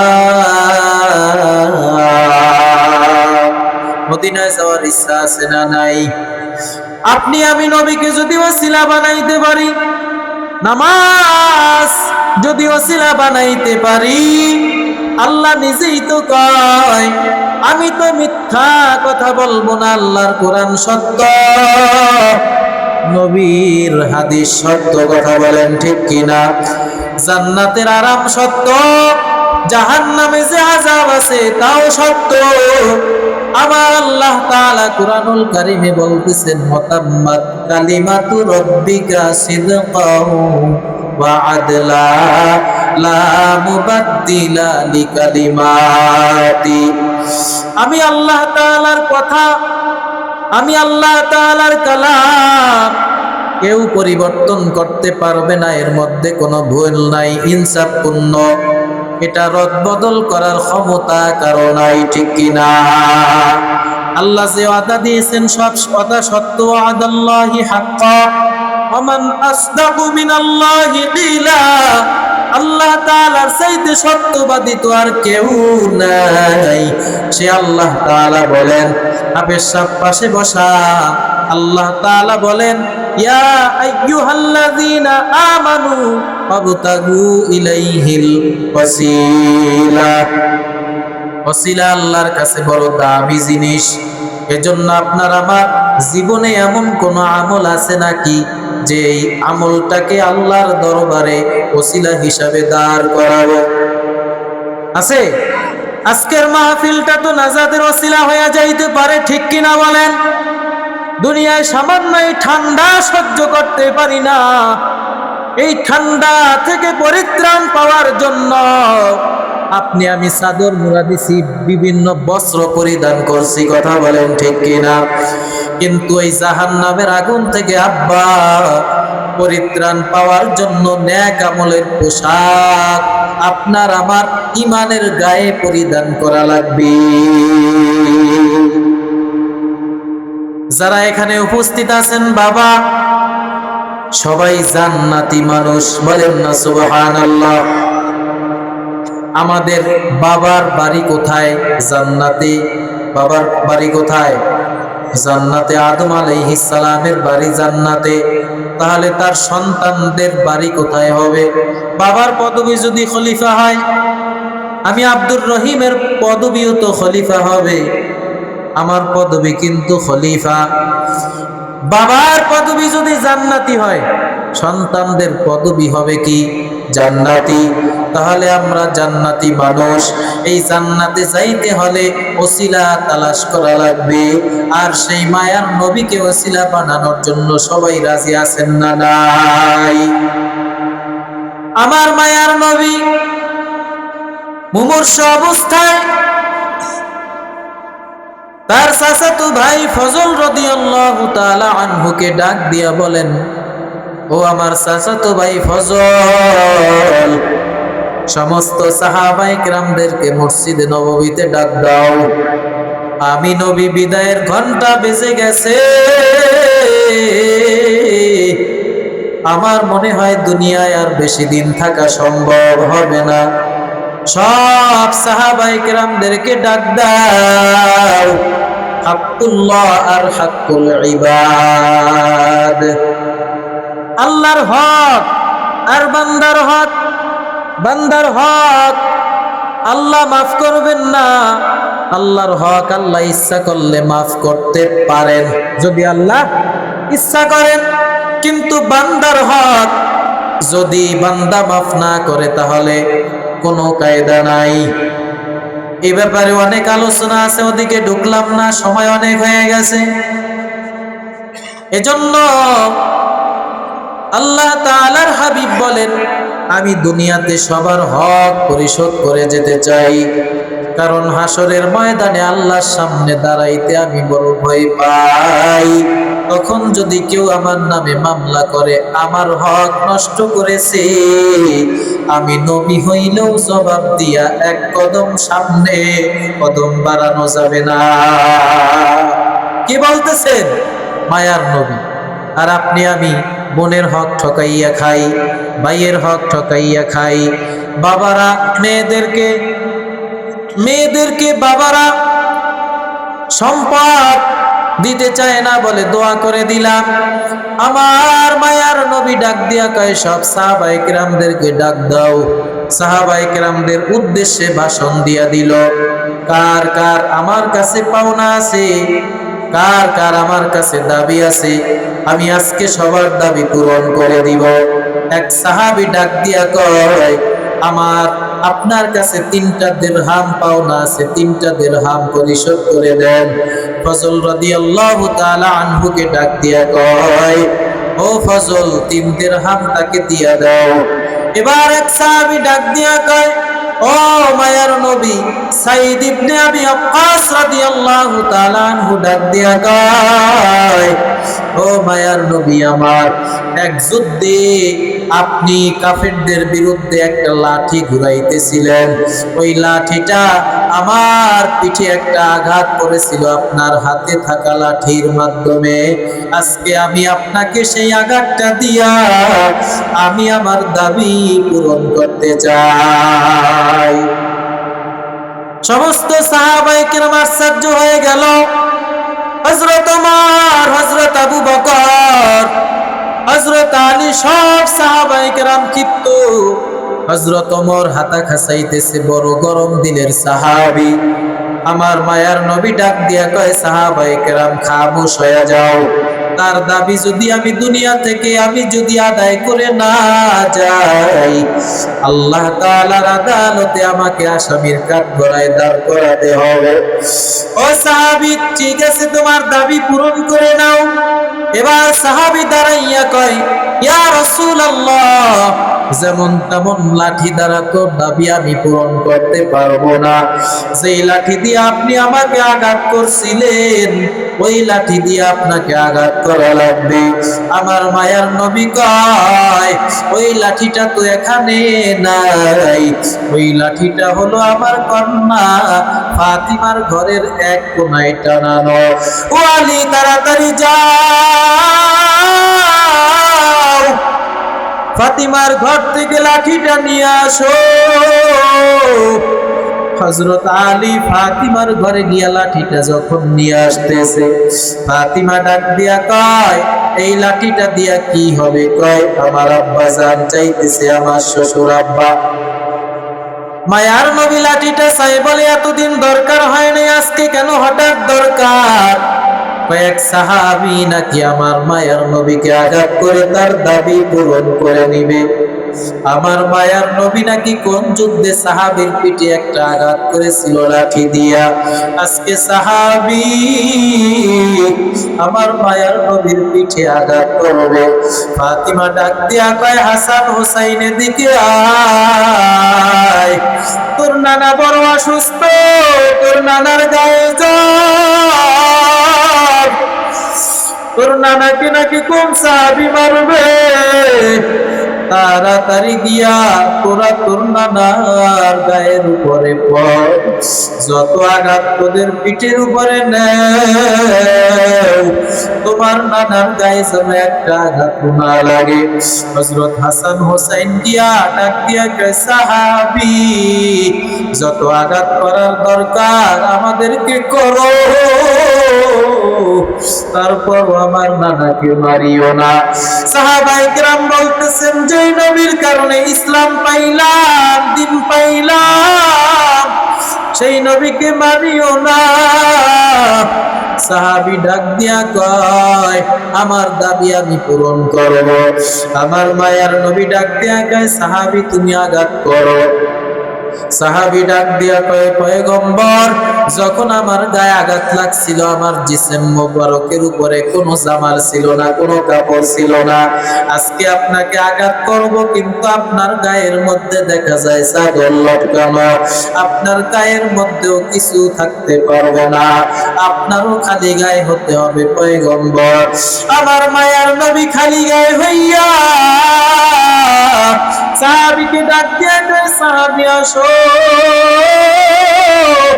দাবি পূরণ করে নাও। সাহাবী ডাক দিয়া কয়, পয়গম্বর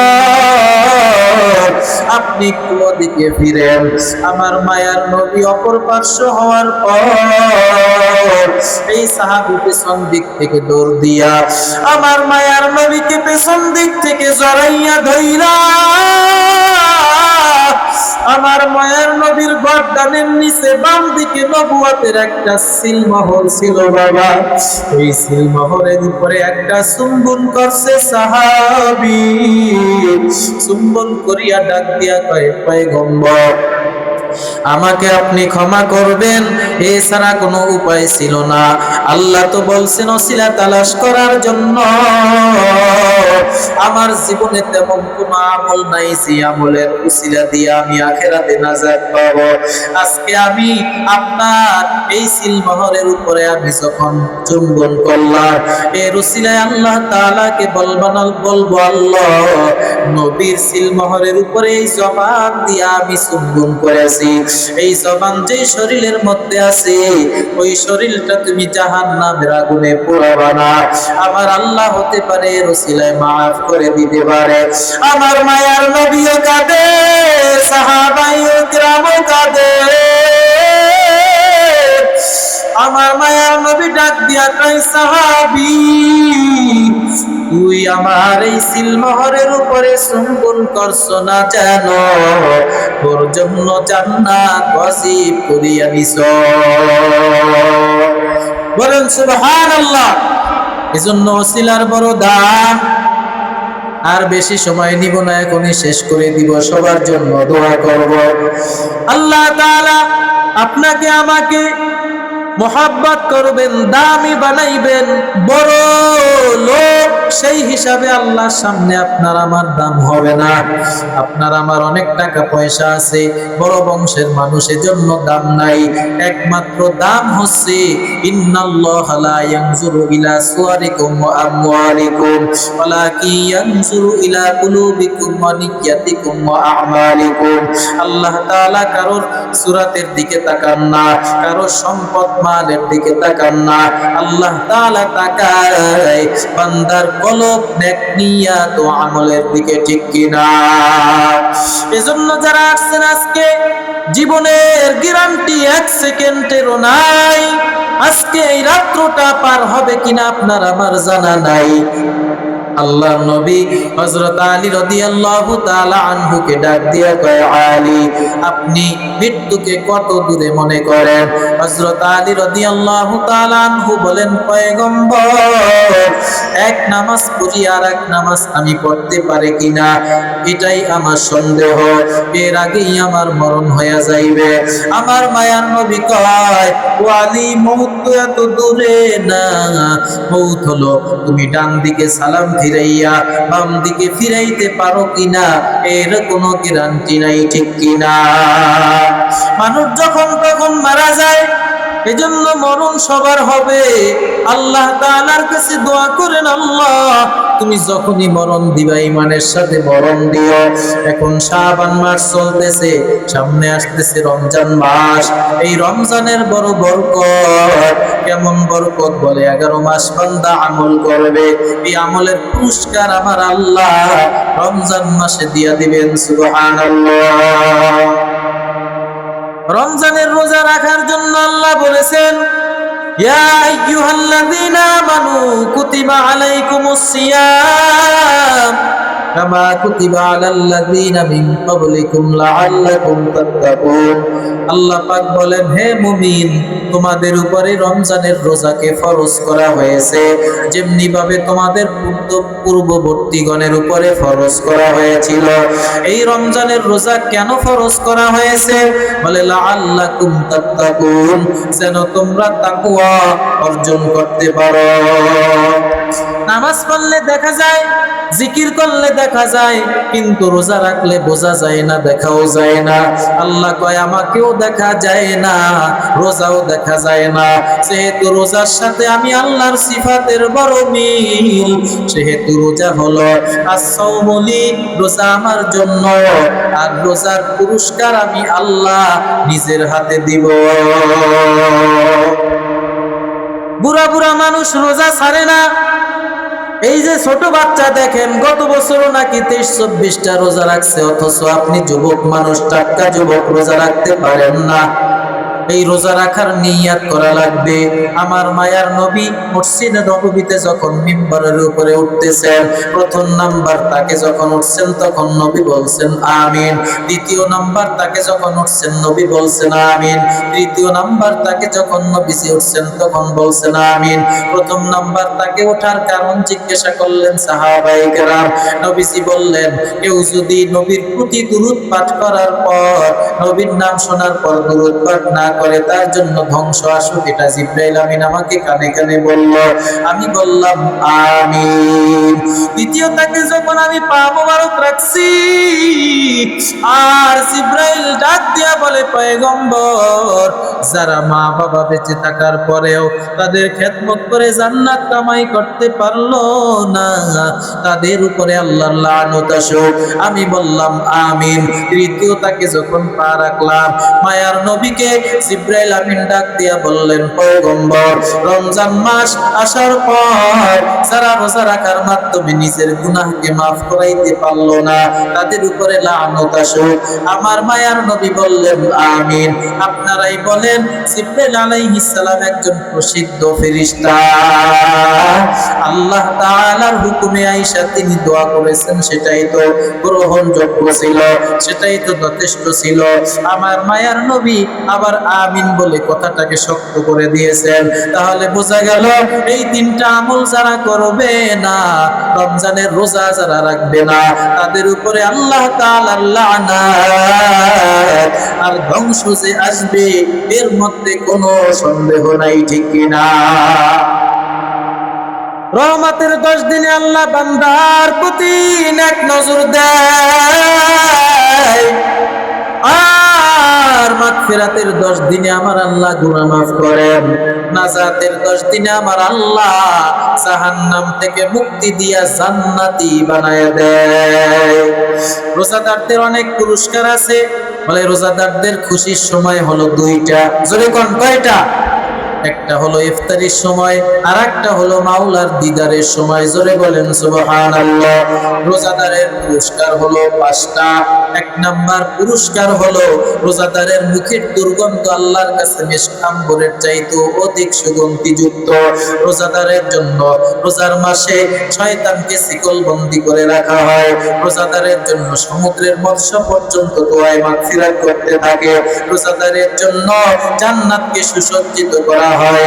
রোজাদারদেরকে আমার আল্লাহ রাইহান নামক জান্নাত দান করবে। এরে নবীর উম্মতের দল, রোজা রাখনেওয়ালা ব্যক্তি জাহান্নাম থেকে বলে একটা রোজা রাখলে 1 খন্দক দূরে চলে যায়। রোজাদাররা একটা রোজা রাখলে জাহান্নাম থেকে 1 খন্দক দূরে চলে যায়। সাহাবায়ে কেরাম বলেন, ইয়া রাসূলুল্লাহ, খন্দক কি? আমার মায়ের নবী বলেন, 1 খন্দক সমপরিমাণ হলো 500 বছরের রাস্তা। হায়াতুল হাইওয়ান নামক কিতাবের মধ্যে আছে, কাকের হায়াত বড় বেশি হয়।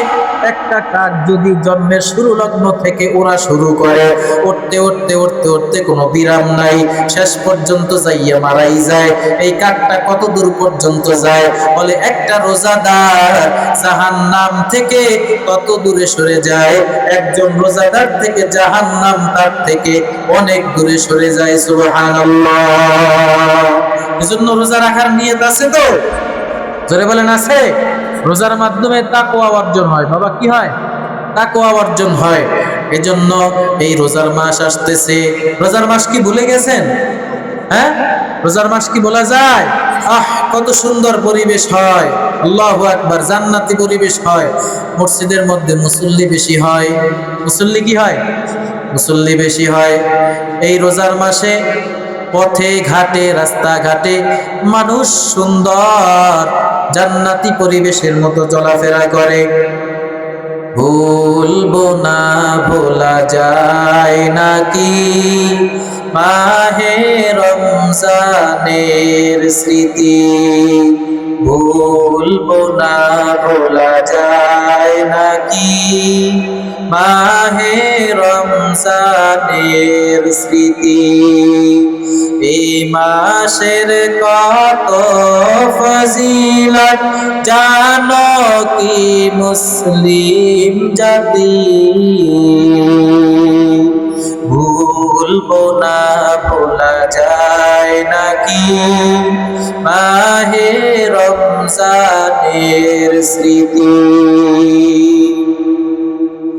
আল্লাহর সেই পবিত্র কালাম মহাগ্রন্থ আল কুরআন, কি মহিমা এ মাসে হয়েছে তার আগমন, যার কারণে এত সম্মান দিয়েছেন প্রভু রহমান। রহমত বরকত নাজাতের মাস, জ্বালাও আমলের বাতি। ভুলবো না, ভোলা যায় নাকি মাহে রমজানের স্মৃতি?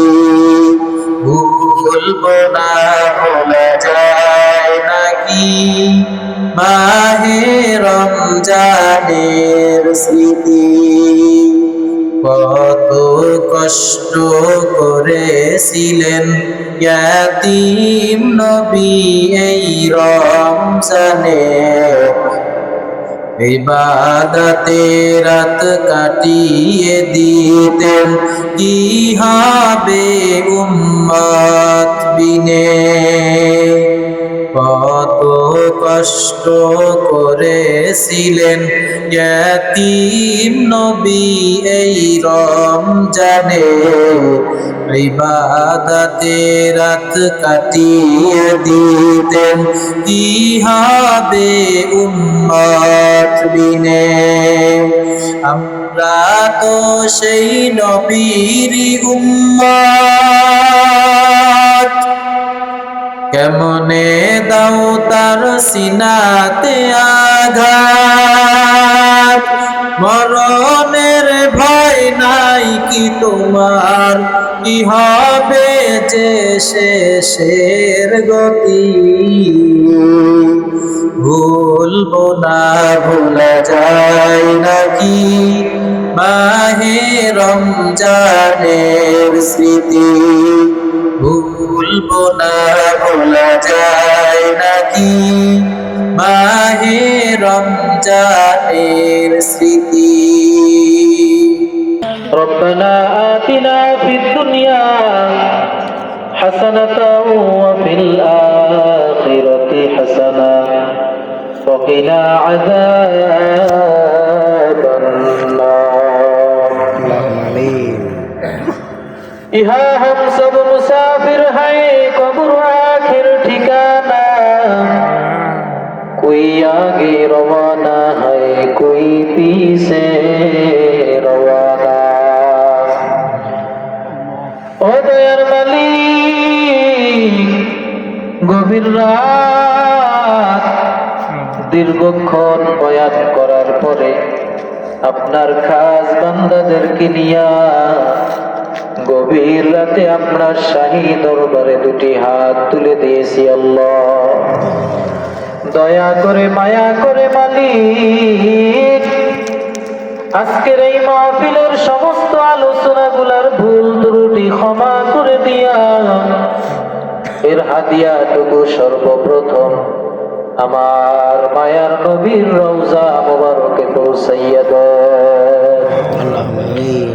ইয়া রব্বুল আলামিন, হযরত আদম আলাইহিস সালাম থেকে এই দোয়া পর্যন্ত যত মুমিন মুমিনাত কবরবাসী হয়ে গেছে, আল্লাহ সবার কবরে হাদিয়াটুকু পৌঁছাইয়া দেন।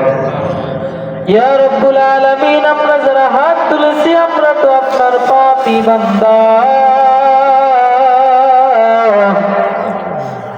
আল্লাহ, আমরা জানি দুনিয়ার সব দরজা বন্ধ, এই গভীর রাতে আপনার দরজা খোলা। আয় আল্লাহ, আপনি তারাইয়া দিয়েন না, আপনার দরজায় আমরা হাজির হয়ে গেলাম। আল্লাহ, আপনি তো বলেছেন বান্দা লা তাকুনাতু মির রাহমাতিল্লাহ, ও বান্দা আমি আল্লাহর রহমত থেকে নৈরাশ হও না। ও আল্লাহ, তুমি তাকাইয়া দেখো এই আপিলউদ্দিন মির্জাবাড়ির ওয়াজ মাহফিলের প্যান্ডেলের মধ্যে যত মানুষ আসছে, গুনার কথা স্মরণ করিয়া আসামি হইয়া আপনার দরবারে হাত তুলেছি, কেউ নৈরাশ হই নাই রে আল্লাহ। আপনি তামাম জিন্দেগির গুনাহ খাতাগুলা মাফ করে দেন। ইয়া আল্লাহ, আমরা জানি আমাদের মতো হাজারো লাখো কোটি বান্দা আপনার আছে, কিন্তু আমরাও জানি আপনার মতো দ্বিতীয় আর একজন আল্লাহ আমাদের নাই। মাফ করলেও আপনার দরবারে থাকা লাগবে, মাফ না করলেও আপনার দরবার ছাড়া কোনো দরবার নাই। রব্বুল আলামিন, তুমি মাফ করে দাও। গুনাহ নিয়ে কবরে যেতে চাই না রে আল্লাহ। জীবনে কত গুনাহ করেছি, যেই গুনার খবর দুনিয়ার মানুষ জানলে আমাদেরকে দুনিয়ায় থাকার অধিকার দিত না। মা বাবা জানলে ঘরে জায়গা দিত না, স্ত্রী জানলে আমার সাথে থাকতো না, সন্তানেরা জানলে আব্বু বলে ডাক দিত না রে আল্লাহ। আপনি হাজার অন্যায়ের খবর জানার পরেও সূর্যের আলো বন্ধ করেন নাই, আপনি নিয়ামত বন্ধ করেন নাই, গোপন রাখছেন। গোপন অবস্থায় আপনি আমাদের সবাইকে মাফ করে দেন আল্লাহ। রব্বুল আলামিন, দয়াময় আল্লাহ, আমাদের মধ্যে যাদের আত্মীয় স্বজন, পাড়া প্রতিবেশী, দাদা দাদি, নানা নানি, শ্বশুর শাশুড়ি, ওস্তাদ শাগরেদ, ভাই বন্ধু দুনিয়ার থেকে বিদায় হয়ে গেছে, আয় আল্লাহ এখানে যারা হাত তুলছে অনেকের মা নাই, আল্লাহ অনেকের বাবা নাই। এখানে দুই দল মানুষ আছে, এক দলের মা নাই, এক দলের বাবা নাই, আর এক দলের মাও নাই, বাবাও নাই। কত বছর হয়ে গেল মাকে মা বলে ডাক দিতে পারে না, আব্বুকে আব্বু বলে ডাক দিতে পারে না। ওই মা প্রসব বেদনার সময় কত কষ্ট করেছে, কত মায়েরা সন্তান দুনিয়াতে আসার ক্ষেত্রে দুনিয়ার থেকে বিদায় হয়ে যায়। ওই মা যখন আমাকে ডান পার্শ্বে নিয়ে শুইছে, আমি প্রস্রাব করে দিয়েছি, আমাকে আবার শুকনা জায়গায় বাম পার্শ্বে শোয়াইছে, বাম পার্শ্বে প্রস্রাব করে দিয়েছি, আমার যেন ঠান্ডা না লাগে। মা আমাকে বুকের উপরে শোয়াইছে, তারপরেও ঠান্ডা লাগতে দেয় নাই। ও আল্লাহর বান্দারা, ওই মায়ের গর্ভে যখন আপনি ছিলেন, গর্ভের মধ্যে বসিয়া পা দিয়া লাথি মেরেছেন, হাত দিয়া আঘাত করেছেন, মা কত কষ্ট করেছে, তারপরেও কাউকে কিছু বলে নাই। ওই মা সারা রাত ঘুমাইতে পারে নাই, ফুলের ফুলের হেঁটেছে। ওই মা খানা খাইতে বসছে, আপনাকে আমাকে নিয়ে প্রস্রাব পায়খানা করে দিয়েছি, খানার প্লেটটা সরাইয়া পায়খানা প্রস্রাব পরিষ্কার করিয়া আবার একটা গালে চুমা দিয়া খানা খাইতে বসছে, একটা থাপ্পড় মারে নাই। ওই মা বাবা অনেকের অন্ধকার কবরে। ওই মা বাবা যখন বেঁচে ছিল তখন আপনার টাকা পয়সা ছিল না, মা বাবা ভালো কিছু খাইতে চাইলেও খাওয়াইতে পারেন না। আজকে আপনার ফ্রিজ ভর্তি মাছ, ফ্রিজ ভর্তি গোস্ত, ফ্রিজ ভর্তি আপনার ফল, খাওয়ার মতো আপনার মা নাই, বাবা নাই। দরজার সামনে কবরস্থান, মা বাবা কেমন আছে খবর নেওয়ার সুযোগ নাই। ঘরের মধ্যে যখন ঢোকেন, যাদের মা নাই বাবা নাই, সেই চেয়ারে মা বাবা বসতো, চেয়ারটা পড়ে আছে কিন্তু মা নাই। ও এতিম সন্তানেরা মায়ের চেহারাটাও কি মনে পড়ে না? ওই মায়ের জন্য কাঁদো, চোখের দুই ফোঁটা পানি কি ফালাইতে পারো না? পাথরের মতো হয়ে গেছে দিল, চোখের মধ্যে পানি নাই, ধৈর্য নাই। মোনাজাতের মধ্যে ধৈর্য নিয়ে মোনাজাত করতে হয়। আল্লাহ তুমি সবাইকে মাফ করে মা বাবার কবরটাকে জান্নাতের বাগান বানাও। আয় আল্লাহ, তোমার বান্দা হারুন মৃধা সাহেব দোয়া চাইছে, তার বাবা নাকি প্রায় 50-এর মতো হয়ে গেল, মারা গেছে 50 বছর হয়ে গেল। আয় আল্লাহ, তার জন্ম দুঃখিনী মা 3 বছর আগে মৃত্যুবরণ করেছে, দোয়া চাইছে আল্লাহ তার মা বাবাকে জান্নাতুল ফিরদাউস দান করে দাও। আয় আল্লাহ, এই মাহফিলকে তুমি কবুল করে নাও। আয় আল্লাহ, এই মাহফিলের জন্য যারা টাকা পয়সা দিয়া, অর্থ দিয়া, বুদ্ধি দিয়া, শ্রম দিয়া সহযোগিতা করছে, আল্লাহ তুমি তাদেরকে হাসরের ময়দানে মাহফিলকে নাজাতের ওসিলা বানাওয়া পাও। ইয়া রব্বুল আলামিন, এই এলাকাবাসীর জন্য আজকের মাহফিলকে তুমি নাজাতের ওসিলা বানাওয়া পাও। ইয়া রব্বে কারীম, যারা হাত তুলেছে সবাইকে তুমি 5 ওয়াক্ত নামাজি বানাওয়া পাও। আল্লাহ সবাইকে হালাল রিজিকের ব্যবস্থা করে দিও। আল্লাহ রব্বুল আলামিন, নবীর মুহাব্বত সম্পর্কে আলোচনা করলাম, নবীর মুহাব্বত আমাদেরকে অর্জন করার তৌফিক দাও, তোমার হুকুম মানার তৌফিক দাও। আয় আল্লাহ, সামনে রমজান মাস আসতেছে, রোজা রাখার নিয়ত সবাই করেছে মালিক, সবাইকে খাস নিয়ত করে রোজা রাখার জন্য প্রস্তুতি গ্রহণ করার তৌফিক দিয়ে দাও। ইয়া রব্বুল আলামিন, এই মাদ্রাসাকে তুমি কবুল করে নাও। আল্লাহ, আমার ডান পাশে আল্লাহ হাফেজ সাহেব বসা, বাম পাশে আমার ভাই সাইফুল ইসলাম বসা আছে, আমার আগে বয়ান করেছে, তাদেরকেও তুমি ন্যায় হায়াত দান করো। আল্লাহ, আমাদের এই বাংলাদেশকে তুমি শান্তিপূর্ণ দেশ বানাইয়া দাও। আয় আল্লাহ, বাংলাদেশের কোন জায়গায় ইসলামী আন্দোলন বাংলাদেশে প্রার্থী হয় নাই। রব্বুল আলামিন, কেওড়াবনিয়ার পীর সাহেব হুজুর নাকি বলেছিলেন আব্দুর রশিদ মাওলানা, এই দক্ষিণ বাংলা থেকেই ইসলামের সূচনা হবে। রব্বুল আলামিন, তার সন্তান মাওলানা ওলিউল্লাহ সাহেব আমাদের এমপি মহোদয় হয়ে গেল। আল্লাহ, তাকে তুমি আল্লাহ তার জায়গা থেকে পরিপূর্ণ হক আদায় করে আল্লাহ ইসলামের স্বার্থে, মানবতার স্বার্থে রব্বুল আলামিন কাজ করার তৌফিক দিয়া দাও। আয় আল্লাহ, এই জীবনে এটাই আমাদের অনেকের শেষ মোনাজাত হয়ে যাইতে পারে। আয় আল্লাহ, জীবনে কত অন্যায় করেছি আল্লাহ, মরার পর নবীজি বলেন যারা গুনাহ নিয়ে কবরে যাবে, কবরের 2 পাশের মাটির চাপ দিবে, সহ্য করতে পারবো না। আল্লাহ গো, কখন কার মরণ কোথায় হয় জানা নাই, যখনই তুমি মরণ দিবা ইমানের সাথে রমজান মাসে সিজদা অবস্থায় আল্লাহ শাহাদাতের মরণ দিয়া দিও। আল্লাহ, আমার মা বাবাকে তুমি মাফ করে দাও, আমার আত্মীয় স্বজনের মধ্যে যারা আছে দুনিয়ার থেকে বিদায় হয়ে গেছে মাফ করে দাও। রব্বুল আলামিন, আমার সন্তান অসুস্থ, আল্লাহ সন্তানকে সুস্থতার নিয়ামত দিয়ে দাও। আল্লাহ, আমাদের সবাইকে আপনার হাবিবের ওসিলায় ক্ষমা করিয়া আজকের মাহফিল ও দোয়া মুনাজাত হাবিবের ওসিলায় আপনি কবুল করে নেন। ওয়া সাল্লাল্লাহু তাআলা আলা খায়রি খালকিহি محمد وآله وأصحابه أجمعين وارحمنا معهم آمين آمين آمين واجعل كلامنا عند الموت لا إله إلا الله